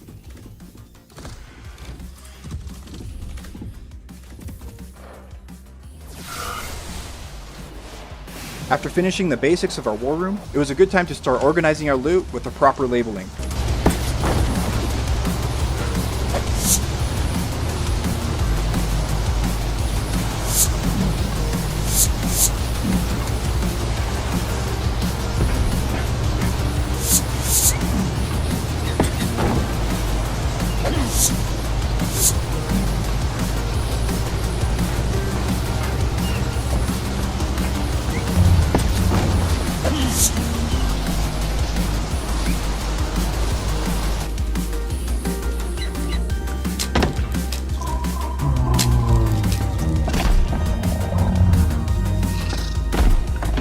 Now that the interior was coming along nicely, it was time to work on the exterior a little bit, starting with a couple of simple cliff flats on each side of the bridge out in the front of our base.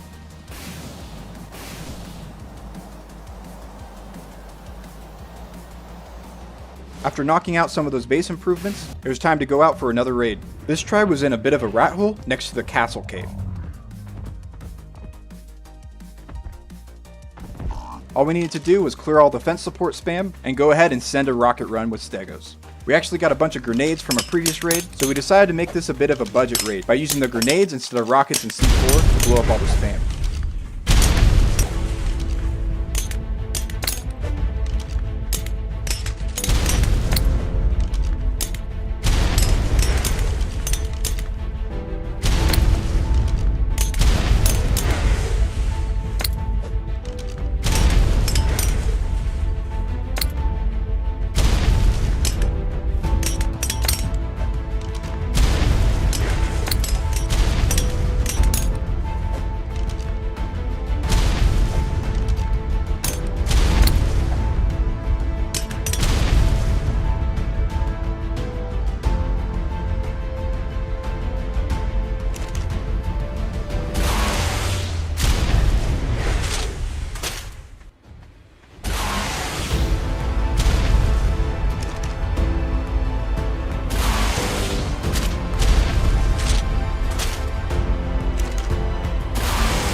After getting all the fence supports out of the way, it was time to send in the stegos.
This definitely wasn't the richest base for us to raid, but they had a few things here and there that we could use, such as the ARB, a couple of basic tames, some resources, weapons, and a bunch of other random stuff. So we grabbed everything that was most valuable and called it a day.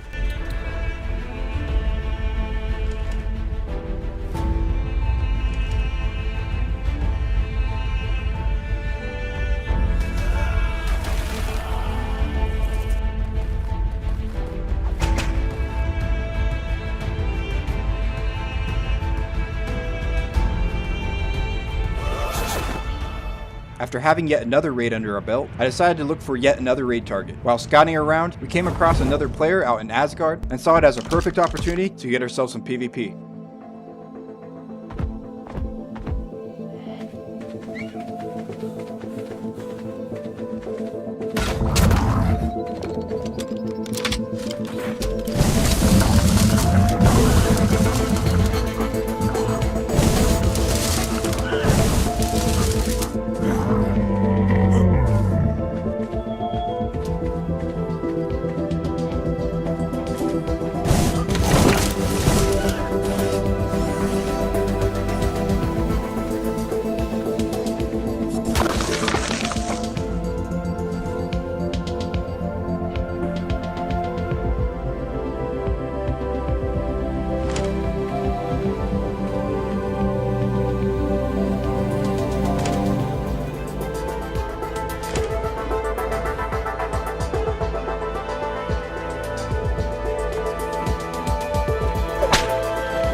Now that we got that sorted out, it was time to do our final raid of the video. This was an interesting little tree base built out in Vanaheim, so we continue being total bullies and wipe these guys out of the tree.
There was honestly close to nothing at this base. When we were just finishing porting out all the loot, this guy actually logged in. So, being complete jerks, we decided to have some fun with him. Yeah, I know guys, we're a bit ruthless, but this is PvP anyway, isn't it?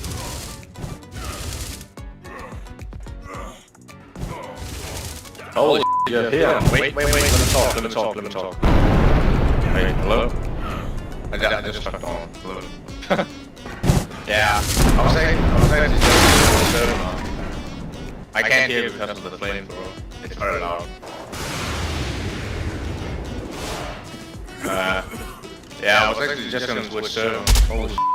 Oh, hello. We've been living up here for days. I'm sorry, I can't hear at all. Oh, gonna speak now? Oh, they are. I have to say. What about my hips? Oh no. Oh no. No! This can't happen. We were just about to get inhibitors up.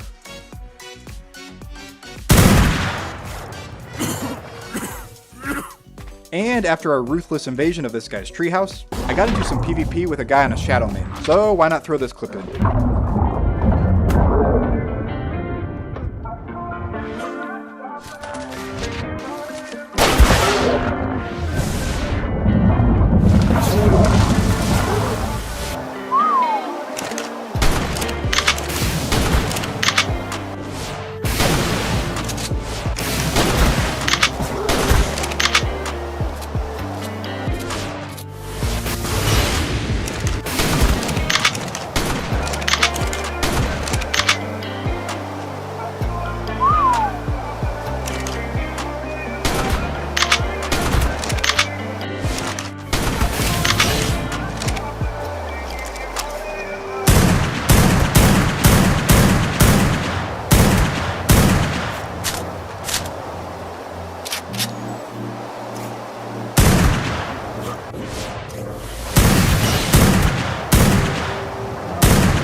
So the last week or two leading up to this recording, a bunch of crazy crap was happening on our server. The so-called Alpha tribe that lived in Lab Cave ended up getting insided and losing all their loot to the tribe that would then claim Lab for themselves. And not even a week later, the inciting tribe then got incited as well from the Lab Cave. So 2 insides occurred on the Lab Cave within a week. So then I randomly received a message on Discord from a guy that said, "Hey, we incited Lab Cave. We're the Alpha now. Are you with us or against us?" So I was like, okay. Then I proceeded to scout around the server because I found out that their tribe name was actually Cold Milk, and they did not claim Lab Cave. They only claimed the loot of Lab Cave. So I did end up finding them, and they were in this small little snow cave. You see this one in a lot of little videos. It's a little starter location at best. So we found them there, and apparently this tribe was full of little kids, and they were super toxic and super bossy, and they were like threatening us and stuff like that. So we were kind of annoyed with them, didn't really care to have them on the server, of course. So when we found them in this little crappy starter cave, and also noticed that they were offline for a few hours, we were like, okay, let's get these rats off of our server. So we started to move forward with our plan to wipe this so-called Alpha tribe. Hope you enjoy watching some insiders get what they deserve.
Let's have a bit of fun till I downfall. My love, if you feel like I do right now, don't say you're on the run to the other side. My love, you say you wanna try, but you never do. Sugar, there's a reason why we lose.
So when it comes to loot on a closed server, this raid was insanely juicy. You gotta remember that you're not able to transfer the OP BPs and flak, so what you can expect is like 600 to 800 Dura flak, and that's pretty good for Fjordur right now. So we got a ton of that. We also just about doubled all of our tames. We doubled our Ellie, because there was probably around 2.5 Ellie in this base, and there was a ton of resources, a ton of ARB, a ton of eggs to raise that were better than our current lines, and really in about 3 hours, we doubled the loot of our entire tribe. So most of this loot was actually taken from the Alpha tribe from these insiders. So that's why such a crappy little base was so juicy. So these guys clearly weren't the Alpha tribe, but I didn't mind taking their loot.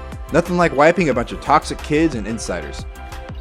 So here's a look at a small fraction of the loot we got. So it took us quite some time to organize all the loot, but from this point on, our tribe would be pretty set going into the future.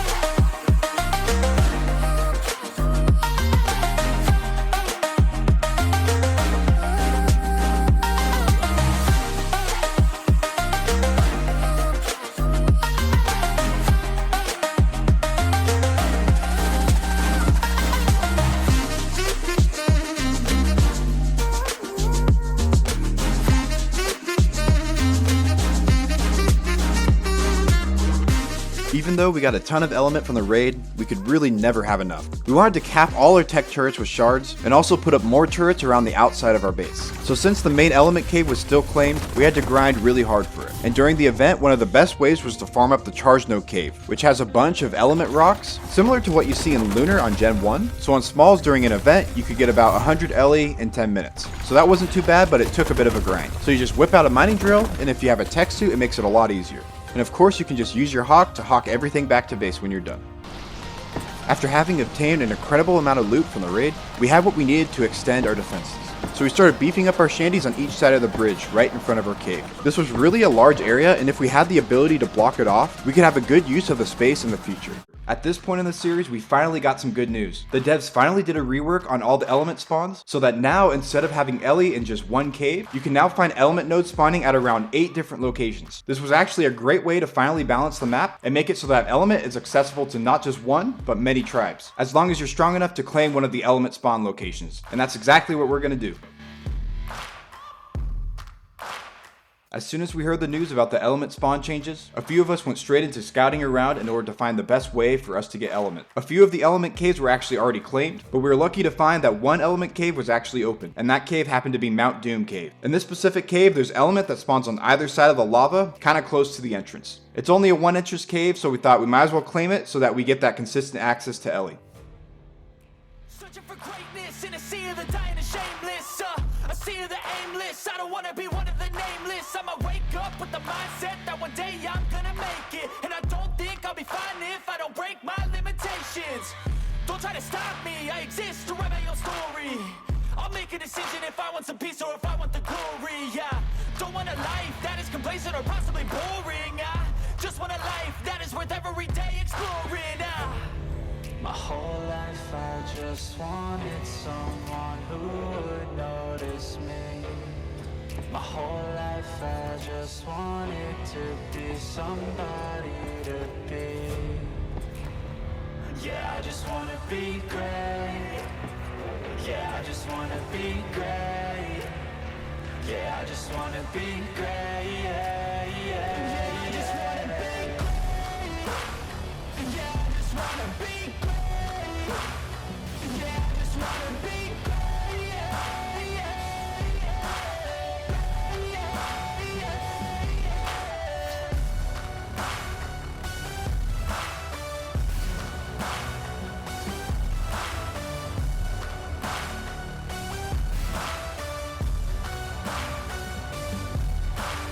Now that our cave was defended a little, it was time to test out our new element spawns.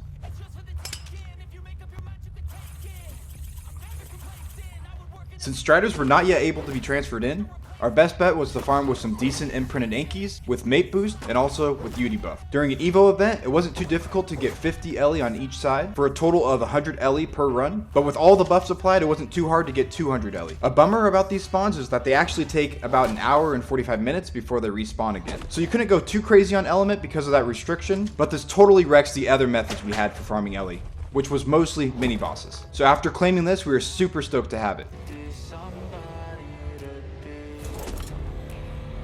yeah, I just wanna be great. Yeah, I just wanna be great.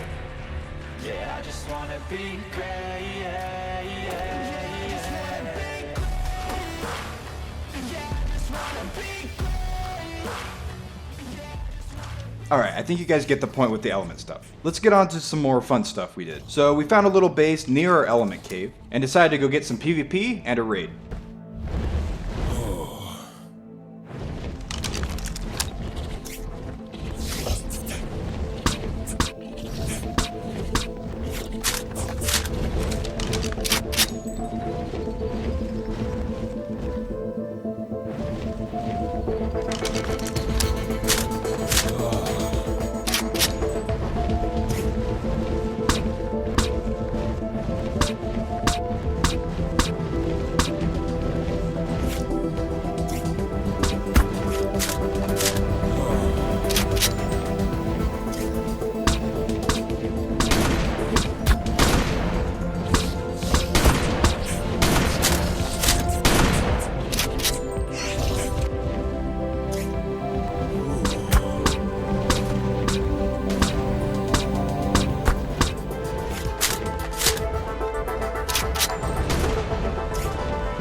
After some time of wasting several hundreds of sniper ammo bullets, we decided to go in and make a play. For this, we whipped out none other than the Stegos. And we brought out a car key so that we could yeet those Stegos straight to their base.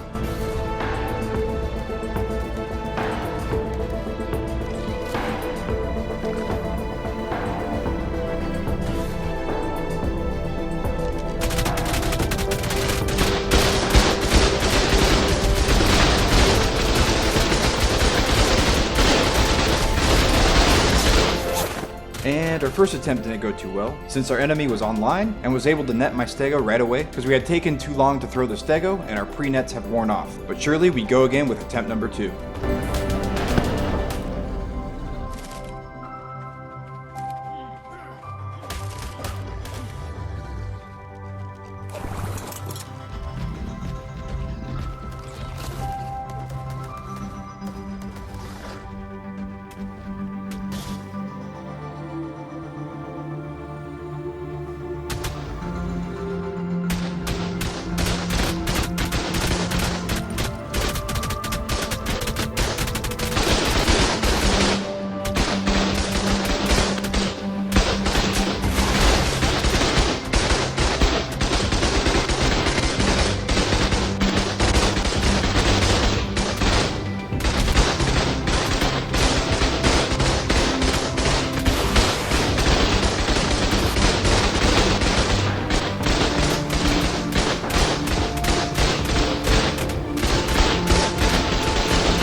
So the profit definitely wasn't too great here, but we did get a couple of random things that were good enough for us to keep. Now I thought it would be a good time to give you a bit of a progress update. So we set up a bunch of security cameras. So let me go ahead and show you guys around. So over here we have one of the entrances to the larger cave system that we started to claim. We call this side the dragon terminal side, because down there you got the terminal where you can summon the dragon boss. And over here we have the other entrance, which we call the mine side. Over here on the right, we actually have a big area where metal spawns. It's actually one of the better metal farming spots in all of Fjordur, and we have it claimed within our cave system, which is pretty cool. Right here, we have one of the sides to the bridge, which is right in front of our main base with the one entrance. So this is on the mine side, and it's just a bit of cliff plats. And here we have the other side, which is the dragon side. Again, just a couple of cliff plats, and it's right on the bridge. And here we have the ledge, which is right in front of our main one entrance cave. So we have a cliff plat here with some turrets, and then also a ton of triangle turrets on the ledge. It's a pretty decent defendable spot if you're online, but definitely we could use a lot more work. And that's about it. Not too shabby. There's definitely a lot of areas to improve. Like, we can get a ton more turrets. The cave system is actually massive, so we could fit like You know, 1,000 more turrets probably. Some turret walls, turret towers on each side of the entrances, a bunch of shanties and a bunch of spam. So we definitely have our work cut out, but it's a good start and we're pretty happy with it for now. And here's a look at some of the interior. So if you haven't seen the video, we have our war room on a tree, and also our crafting area is on another part of the tree. And we have personal rooms, a kitchen, and a bunch of stuff here on the tree. This was kind of like a counter to the meshers that showed up on our base. They're able to fire in rockets from below the base, so this kind of protects us from that. We have turrets hanging below the cliff plats, so it makes it a ton more difficult to cheese it through the mesh. So that was pretty important for us. We definitely didn't want to lose our base to a bunch of meshers. So if someone raids us legit, fair and square, we're totally cool with that. And down below the bridge, we typically keep out an aggressive Giga just to have ourselves an auto meat run of sorts, just cause we're lazy. But what's super cool is you can pop out a dire bear down here, and there's a ton of poly plants, just like on Aberration. So you got a bunch of poly you can farm from the safety of your base, instead of having to clone and kill Karkis or something, because Ellie is actually kind of a pain to get on this map still. So the poly plants is super useful. Anyway, so I thought it was about time to give you guys a bit of an update, and let's get back into the video. So I was actually scouting around and found a little rat hole built in one of the underwater bubbles, so it looked like a great candidate for me to have a bit of a solo raid. So I went and grabbed some rockets just to try to see if I could cheese the base.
And after some time of using line of sight to my advantage, I finally blew up what appeared to be a ton of turrets and the generator. So it was about as easy as I expected. Obviously there's not going to be a ton of loot here. It's just a little solo rat hole spot. I actually feel kind of bad that I blew into this guy's base. He's probably a solo player. I truly feel for him because I spent a lot of time as a solo player myself. But you know, it's PvP anyways. Nobody else has mercy on me when I play solo, so I don't really hold back on others either. You gotta just learn to endure the struggle and figure out how to get better as a solo player. And this guy definitely learned his lesson here. It was definitely a fun little raid. I definitely had a little bit of profit. Probably got around 10k ARB for starters, and a bunch of other random things. Alright, so next up for me was to try to go and improve some of the defenses on the mine site entrance.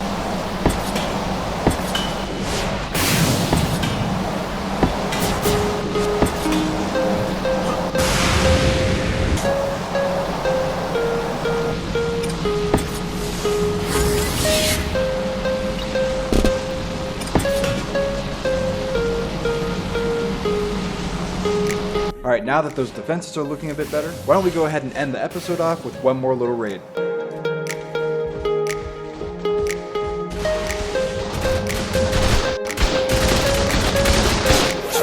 Oof. Ouch. I just got shot right off the top. But it was still pretty easy cheese to get in due to my tribe mates doing some OP bat diving. So we were able to get in and sort through any of the loot that we wanted to take. It's a lot of blood packs actually. Let me just take those.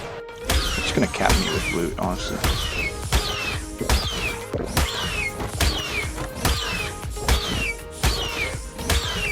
Yeah, you might as well bring anything that's decent. Just take slot caps anyway. Like, just start popcorning anything decent.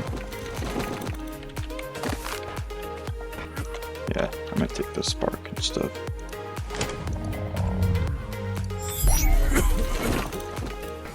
A scuffed flak.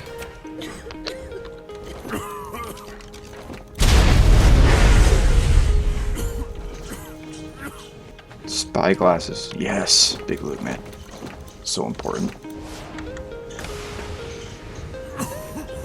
Oh. Can we craft anything? Craft bullets. Here we go. 500. So yeah, just see what we can toss into the ref right now and just craft it.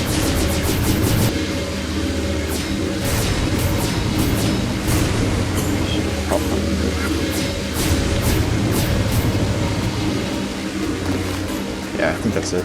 Just blow the rep and we're good. Spark powder! I'm gonna get black box in a second. There you go. To your death. What?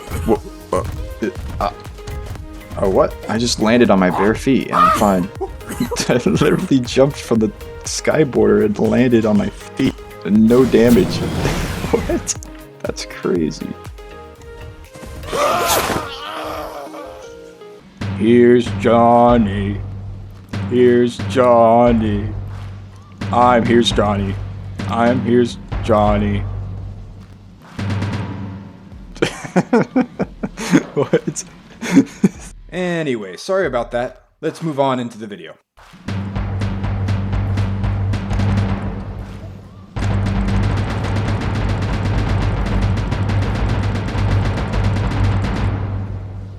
Alright, big apologies for that cringe intro. So I was scouting around the map, and happened to find that one of our enemies was actually built in one of the element caves, so the mates all gathered up and set out to grief these guys. But we happened to have some resistance, which made for some fun PvP.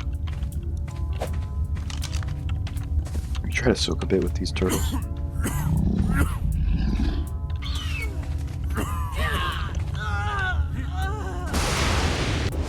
Dead. Salty girl. Come on, salty girl.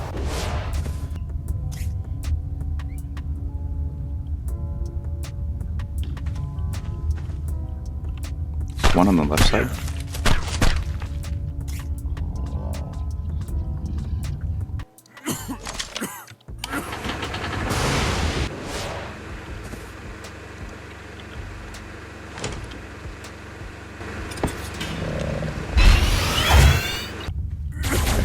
Where they at? Careful.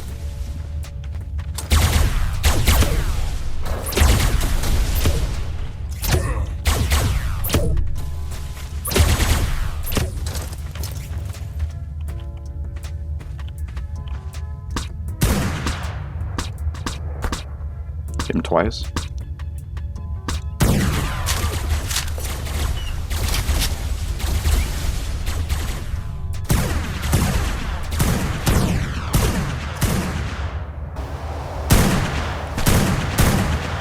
Oh, nice. Are they naked? But hit him twice?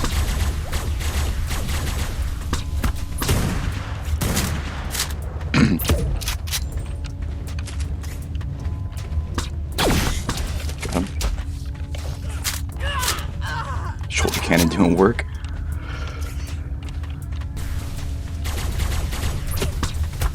Hit him once. I'm getting hit.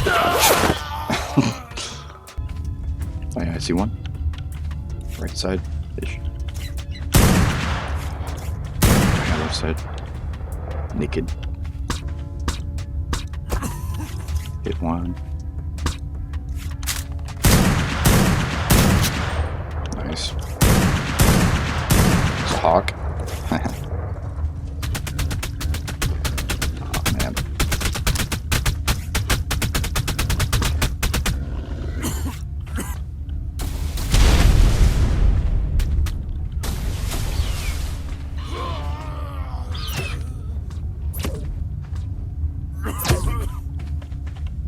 Nice. I don't know.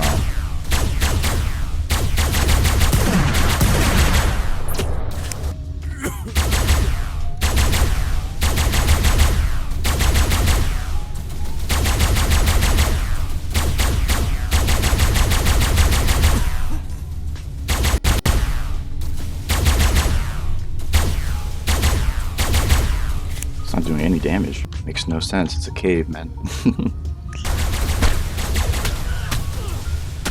Ouch, ouch, ouch. Oh, yeah. You're about to die, just run away. Your hawk will be fine. Ouch, guys.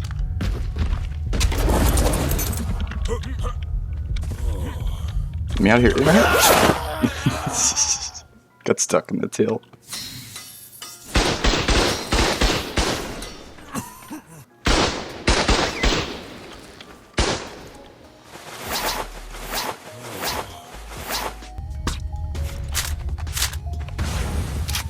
Oh no, bro. Die, kill yourself. Jump in the lava.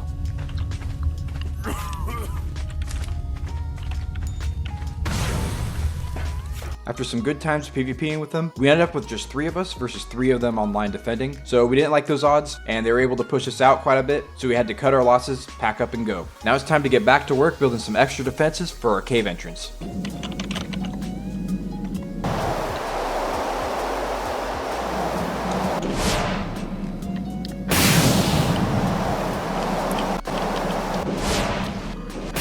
Let's take a look at this wall on the outside.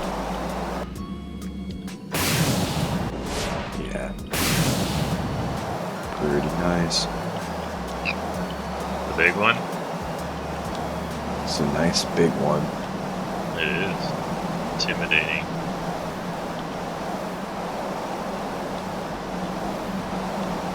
If these turrets actually had some ARB. Alright, so that's a bit of a glimpse into our building progress. Now let's get back into the griefing. You raiding somebody? No. Disappointed. He's like, oh, I want to. Johnny's killing a couple of turrets from security gotchas. Yeah, is They have, that like- their base? No. In the alley cave, they must have been farming Ellie and just put them up. But I guess they're not there anymore. Oh, unless they're deep. There's a lot of really good base locations open on this server.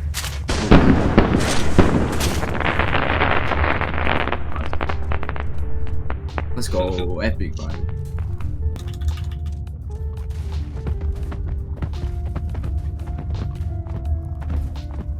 You got this, John.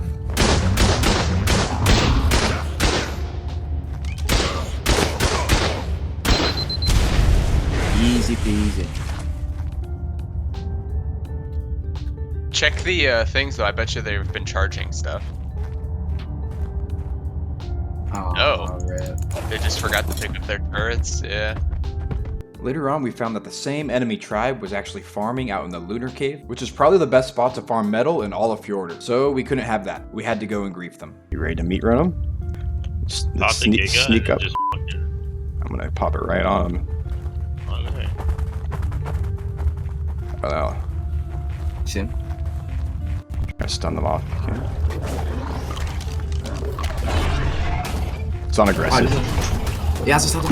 Oh, it has a saddle too. Trying to fly away. Oh. Now you got him. Get him. You're about to come off. Oh, where are they at now? They're over here. I'm fighting it. Oh, I Oh, see. they have their own shadow.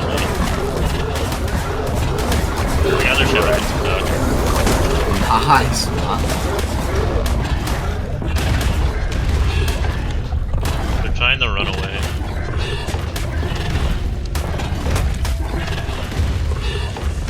I don't know if I can fit through here. Here I can. Oh. You see him? You're like,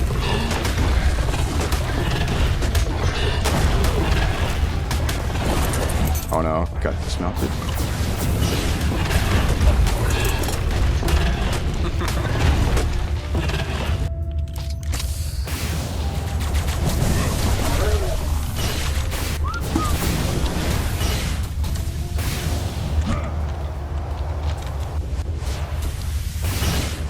Where are you at? Okay.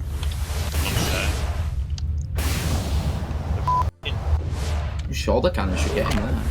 Oh, I don't have it on. Hold on, turning it on.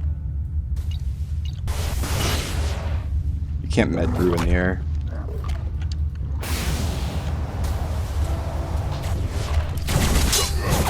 Oh no. Ooh, wow, that's not good. You got a flak chest open. I do.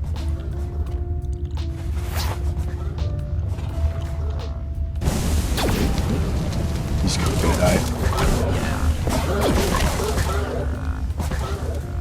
Yes. Get his hawk. Get his hawk. If I blame you, I'm sorry. I'm blaming your hawk now. It's crap. Did I get it back? Did you kill it? What is this? He didn't die, no. There's no way their hawk did that. I was literally fighting it with the Shadow Mate and we were flaming it. That's a joke. So we were scouting around for some bases to raid, and actually found that someone was built in one of the Ovis rat holes down in the Vanaheim region. So we went over there and tried to find a way to squeeze our way in. Maybe that'll pull it. Towards. His head's like broken now, which we need, I think. Dude, it's so close. Ooh. So close. Yeah, but it just needs to be far enough to... what? What? Bro. See what I just found? Is this another entrance? This is the wrong entrance, maybe. Alright, hold on. I'm gonna rocket this. I might have gotten it. But now if we don't get in, all the loot's gone. Dude. I'm almost in. I think we can... That's probably the obvious Ovis spot, here. Yeah. Yeah. Yeah, it's gonna be in. Well, it's God. Did you get in? Yeah. How'd you get in? Ovis. Ovis. Oh, they have some mutton, I guess. Mutton! Mutton. Ooh, there's some cryos. Oh my god, an epic moss drop. It's big loot, big loot, big loot. Oh, empty cryos, yeah. I'll take it. Take all. Just take all cryos. Cooked meat. Big loot. He has 892 health. Is this guy okay? Oh, fuck. I'm pretty sure he went to actually soak our base with his character. Oh, they actually have some stuff. Yo, it's so big. Like, it's ridiculous. It goes all the way back here. Paste.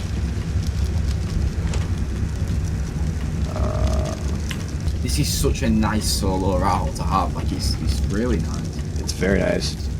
Difficult to raid. For sure, yeah. Like, People have to that's why- struggle like that to figure out how to get in. Oh, Is he getting damaged? now. Yeah, Now he remember, is. remember. Oh, he's got 800 HP. What the? Yeah. He literally had 832 HP. Not even lying. Gamer. Level 116. Not too bad. Bunch of random crap. I'll make Not it worth the fun. time and effort, that's for sure. But Oh, definitely not. But now I know an OP solo spot. so even though we held one of the element caves, Ellie was still a bit hard to come by. So we decided it would be worth our time and resources to build a gotcha tower. So we just used normal seeds instead of Y plant seeds, because they're just a lot easier. And we were able to get about an Ellie a minute, which is not too bad at all. Because we could just AFK here with an auto clicker and get a ton. But while I was AFK farming the gotcha tower Ellie, we found out that some of our enemies had shown up at our Ellie cave. So me and some of my mates went to contest them. They're pretty close. Oh, they're coming. Oh yeah, they're coming at me. There you go. It's perfect.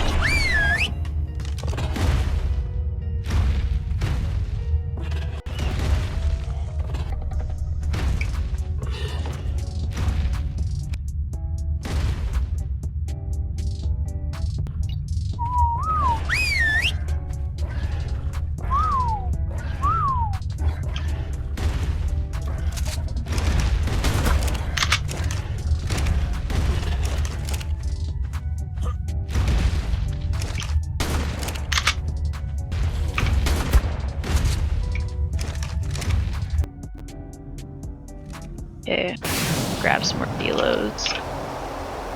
Can you grab some more turrets as well from it? Yeah.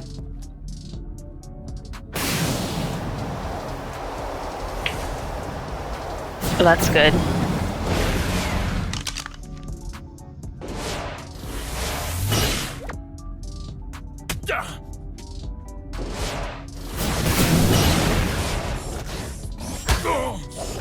Oh, Bulletin's on top of you.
After several days of fighting these guys, they proved to be pretty dang persistent. But all they would do was show up, start shadow soaking, and as soon as we responded to try to defend, they'd bail out. So obviously I wasn't able to get much PvP footage, but that's simply because they kept running away. But these guys became a real thorn in our sides for quite a while. At the time of the release of this video, transfers will have finally been opened, and it's been a long series. This is our 10th and final episode of Ark Small Trad's Fjordur. We started off from scratch against all odds, and grinded our way into one of the top 5 base spots on all of Fjordur. First of all, I wanted to show you guys just how game-changing striders are to bring over to Fjordur. Just about every resource will be so much easier instead of the long hours of grinding every resource with an Enki, with a Magmasaur, with a Doid, with a Fairy. Instead, we could just use a couple of clicks and we're slot capped with the Strider. I also want to give you guys a final base tour so you can see exactly what we were able to accomplish in over 2.5 months of hard work. Hope you guys have enjoyed the series and hope you guys enjoy the video. One of the first things I made sure to prioritize when transfers opened was going to the Charge Node Cave to farm Ellie with a Strider. If you didn't know, you can actually farm these rocks in the Charge Node Cave and they'll actually give a good amount of Ellie shards. These are just like the rocks you can find in the lunar biome on Genesis 1, and the best way to farm these is actually with a mining drill. That is, until you can get your hands on a Strider. But anyways, farming Ellie this way is actually bonkers compared to the other methods on Fjordur. Using just our one Ellie cave, we were able to get about 100 Ellie about every hour and 45 minutes. But in this cave with a Strider, you could get about 200 to 400 Ellie in the same amount of time. So with Striders now able to be transferred, it made Ellie a crap ton easier to come by. Another 10, 11. Much better than our Mount Doom cave.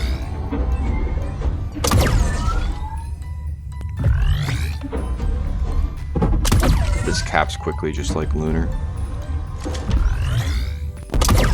How much we got so far? 166 Ellie so far. I love it. 20 minutes later. How much Ellie do I have now? 478. I can't fit through here. Oh, I hate that. That sucks. There's a lot more in here. Still, that's a big run. It's exactly like the lunar rocks though, I'm pretty sure. And those take a while to respawn. I hope I can walk up this. Ooh, yeah, baby!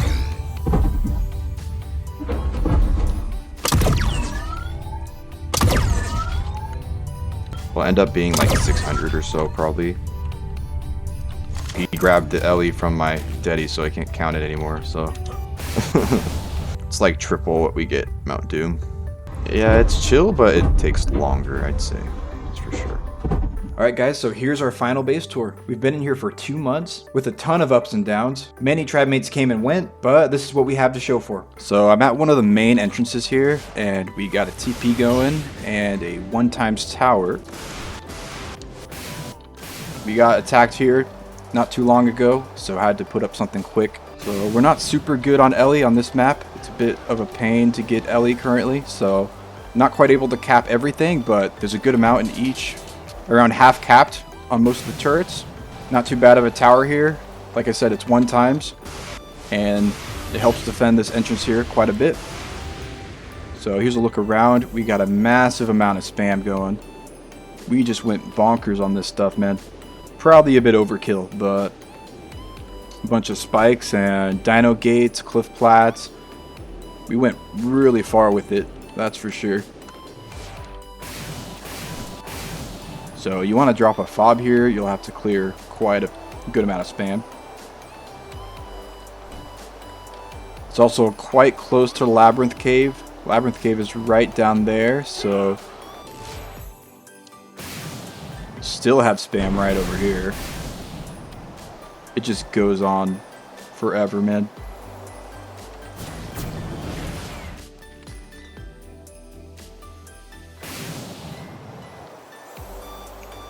So that's that for the tower. And then you go inside, you're greeted with more spam.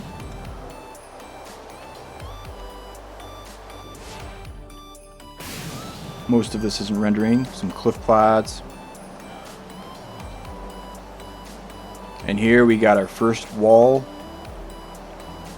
Takes forever to render. But ammo's not too bad over here as well. That's over half cap for the heavies. Tech turrets are okay, you know, 2k shard. Definitely could bring that up, but it's pretty good for now. Got some Ellie in here.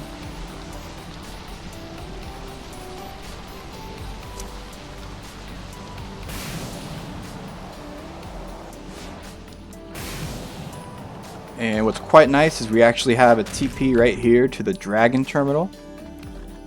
So you can go ahead and run your Alpha Dragon if you want to run, you know, run it for Ellie or whatever. You could run it here, TP and everything from base. That's pretty nice to be able to do that.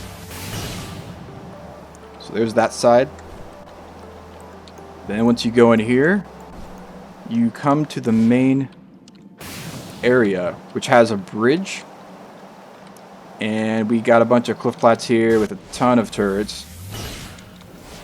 It's kind of an awkward space to defend here. You can't really put much of a wall here because of the terrain we have here. We just decided to go with cliff plats because they could be a bit annoying. You can't just run them with stegos like people do or with racers, so you have to be a bit more creative. We have a little less ammo in this area, but not too bad. It's kind of one of the last lines of defense. Quite a few ground turrets here as well.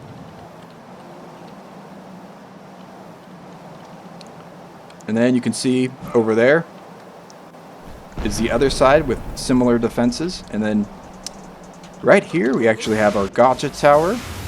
It's mostly built and functioning quite well. These are all LE gotchas. It's pretty nice to AFK farm this. Because like I said, LE is pretty rough here. So you could just AFK right here, get some dust, craft it into LE. Not too bad, as you can see. Show you how much I get here.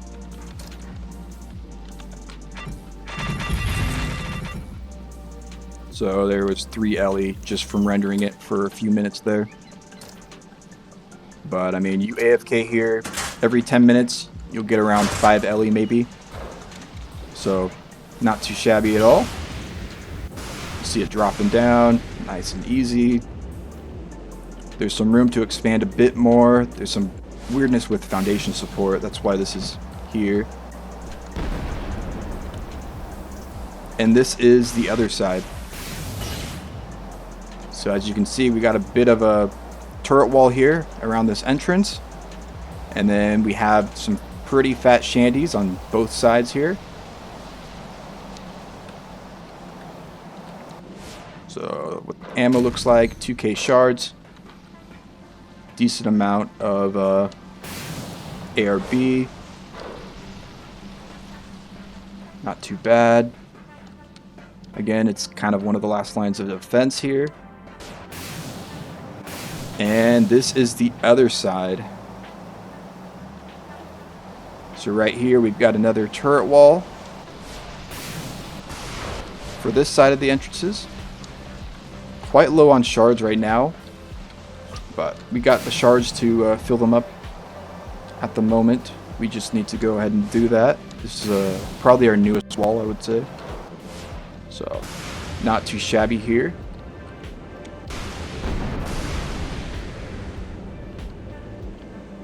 And more spam, cliff plats.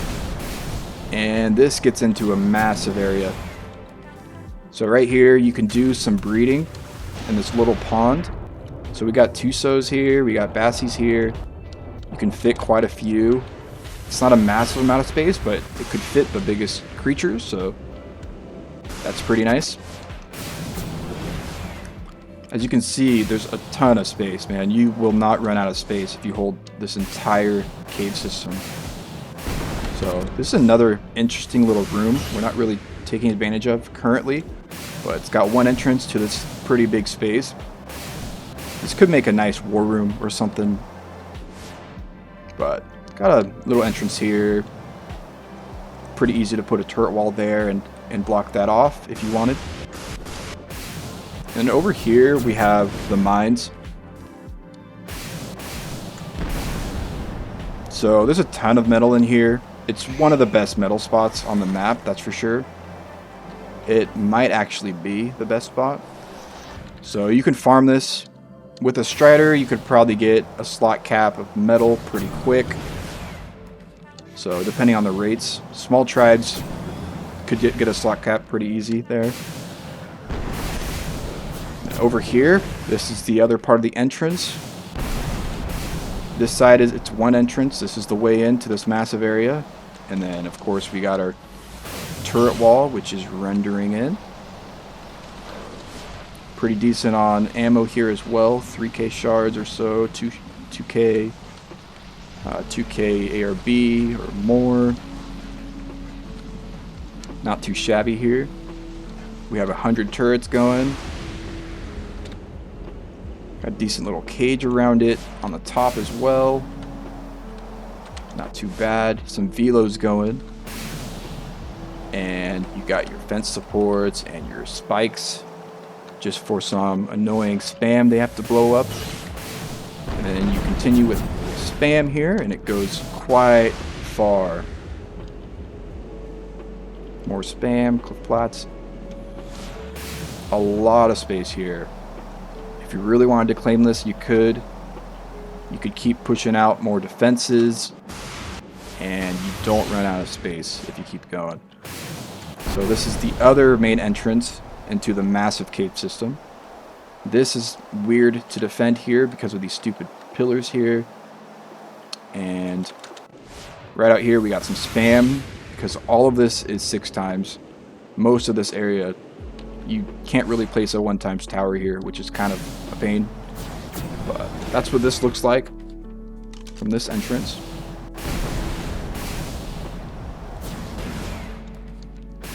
So either side, you got to go through like 200 turrets just to get to the bridge on either side. But this room, this space here is probably important if you want to take over that space because it's a ton of space. And here we go, we're back at the bridge and the gotcha tower here. I already showed you this part, but I wanted to quickly show you down here. This, we're not building down here simply because you get a ton of organic poly down here, right in your base. Just bring out a dire bear or whatever, and you can farm that, get a slot cap of poly pretty quick. So we like to keep that for the convenience, but you could definitely expand and take over this area too. And then here's one of the best parts of the defenses. You've got a nice ledge here right in front of our main base area. We got a bit of a cliff plat shanty here and a bunch of triangle turrets just spammed everywhere, so it makes it a bit aids to raid this part. Got to work on the ammo quite a bit, but this is the last line of defense, one of them. So, still working on this now. But it's could be quite good if you defended this well. There's probably other ways you could defend this even better than this, but I think this does a pretty good job. There's a Jenny here. You could probably move it back in that crack more and not leave it out here. This is probably not the best spot, but it's not too bad. You can spam it with the velos, spam it with just annoying stuff. You know, we got, again, like 100 turrets or so, almost, out here. We could fit even more. And then over here, you come to the main base area. You just have to blow all this crap up. Ton of bear traps, a little bit of an entrance. You can't fit a Giga through here, I don't think. You could possibly fit a Racer. I don't know about a Rex. And then obviously a bunch of spam here. Some fence supports just to annoy people. Place a bunch of turrets up here on the sides. These are mostly capped. Ton of shards here. This is the last line of defense, so it's super important. It's also one of the better lines of defense. So as they're coming in here, they'll be greeted with a pretty fat turret wall. And let's go ahead and take a look inside. So this is the bottom floor. As you can see, there's a massive amount of space. Just random bats and creatures everywhere, just because transfers are about to open, and we're going to sub out most of these lines for the better lines. So no use to really keeping them tidy right now. We're just going to put them away. Bunch of Andrew Sarkis. Just breeding those, trying to get good stats there. So that's the bottom floor.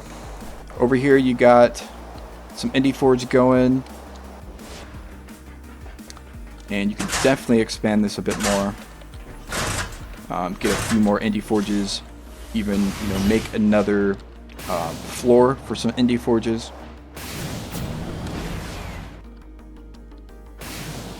Down here we got our support system with some cliff plats and some water here, so you can do some water raising here, but there's a weird issue with wild creatures still spawning even though it's all spammed off.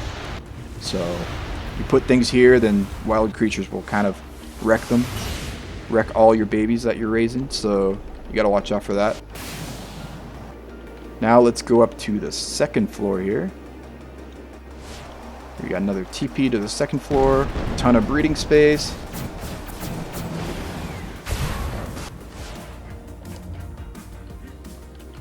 Bunch of room we're not even using. So you basically don't run out of space. We're not utilizing all the space very well, that's for sure. There's more space down here. This is our crafting area we have here with just an exomech, some chem benches, some daddies going, some structures ready, some element ready, that's about 3k LE plus, some ARB, it's just sitting around, so not too bad here. So that's that. Over here we have a paste farm with our gachas, so we get some passive paste pretty easily because we got all these gachas here. We don't have to worry too much about paste unless we want a massive craft structures and whatnot. Alright, so now we go upstairs, and to my left we have some vaults for storage, and we have our kitchen with a bunch of fridges here, just a chem bench to create narcotics and whatnot, and we got some cookers going, and some tech crop plots, some grills. So have a nice little kitchen. You could expand as well and go over here with the kitchen as well. A lot more space. Then in here you got personal rooms.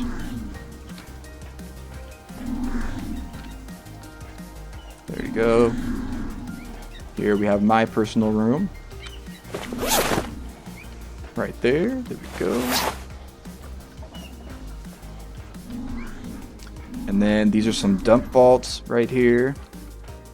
Just for some quick porting out of loot for raids and whatnot. And in here we got some space where we're just leaving out some hawks for breeding. Little random space. I don't know what that's used for. And here's a bit of a security system with some cameras. We get to take a look at all of our entrances here. Like this is the Dragon Terminal entrance. Just take a look at what's happening. Takes a while to render in. This is the other entrance. This is the mines entrance, as we call it, with our turret wall here and span. This is right outside the mines entrance, right outside from that wall we were just at. So we can take a look right here. It's kind of a sneaky spot for our camera. None of these have gotten griefed, so this gives you a full picture of the whole mines side. See, the mines are right over here, and the turret wall is out there, out of render. And then we got a camera on each side of the bridge as well. This is the mine side of the bridge, or dragon side. Then over here, you've got a camera on the ledge right into the main base. And there you go, that's about it for that. Then you go upstairs, and we have our war room. It's kind of an awkward war room and crafting area, because we built it this way due to the meshers, so that they can't just mesh right up into the base like they were. So they're kind of secure up here, up high, with turrets hanging down below. Fire at any rockets they're trying to fire in. So makes it nice. Got some more vaults for storage and cryo areas. So it's quite nice. Some deadies for storage. C4 and rockets here. Got some flak. I'll show you what our flak's like currently. Typically get it to around 600 to 900. So this is a better one here, 912. So it's pretty decent for Fjordur on the closed server, but kind of crap compared to the main cluster on smalls. The chest ain't too great, 700, 800 max. Gauntlets, 600, 700 possibly. Legs, same thing, 600, 700. And then there's our boots, same thing, not too great. And then, you know, we got our other gear with bows, fabies, harpoons, crossbows, cutters, shotguns, flamethrowers. A little bit low on some of them, whips. Then here we got some turrets ready to go, a bunch of tech turrets, a bunch of heavies as well, just ready to go. And we got some BPs here. Some that are not too bad. Nothing super amazing. Like I said, there's a lot more cracked BPs on the main servers. But you'll find a few here that are worthwhile, that's for sure. Like some of these shotgun BPs, not too bad. 183 Journeyman. Bunch of saddle BPs here. These aren't our best BPs though, those are downstairs in the crafting area. But some of these are pretty decent. And then a bunch of runes, a bunch of stuff here. Bunch of gear. Flame ammo, C4. Rockets. Bunch of random structures here. Alright, now we go towards the back of the cave. We don't have much built back here, but I just want to show you how much space there actually is in this cave.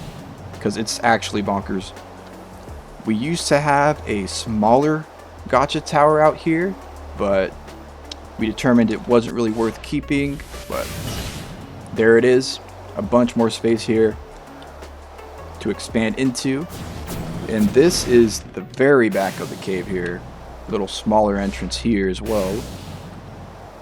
And then we used to have a war room back here, but now we just have a random TP with a tribe mate who is doing his own breeding back here. But you could take this over and make it how you want it. So that's what that looks like. Last thing I want to show you is how we get Ellie on the server right now. Right here we've claimed one of the Ellie caves, which is Mount Doom, and we have it defended a bit. And right down here you can farm Ellie with these nodes here. So I got my own imprinted Inky, but let me use one of these here just to show you what the Ellie's like. So what we like to do is go up here, take the UD, give it a UD buff, and it's mate boosted. And go ahead and harvest this, and you'll get a bit of Ellie here. Not super bad. With imprinted Inky, with Fjordur lines, you'll get around 100. There's 50-ish on each side. So, and it spawns every hour and 45 minutes-ish. So you'll just want to run this every time it respawns. You'll get a bit of quick Ellie there right in this base. Alright, now I'll show you the other side, which has a little bit more Ellie than that side. Same thing, you're going to just take the Inky and mate boost it, UD buff it, and you'll farm up some Ellie. So this is also a massive cave you could build up a bit if you really wanted to. We didn't see the point because we have plenty of space. There's a little cliff plat here and some defenses out here. Random aggressive Giga, aggressive Philos, some annoying spam. Over here we have a bit of a wall, bit of annoying spam.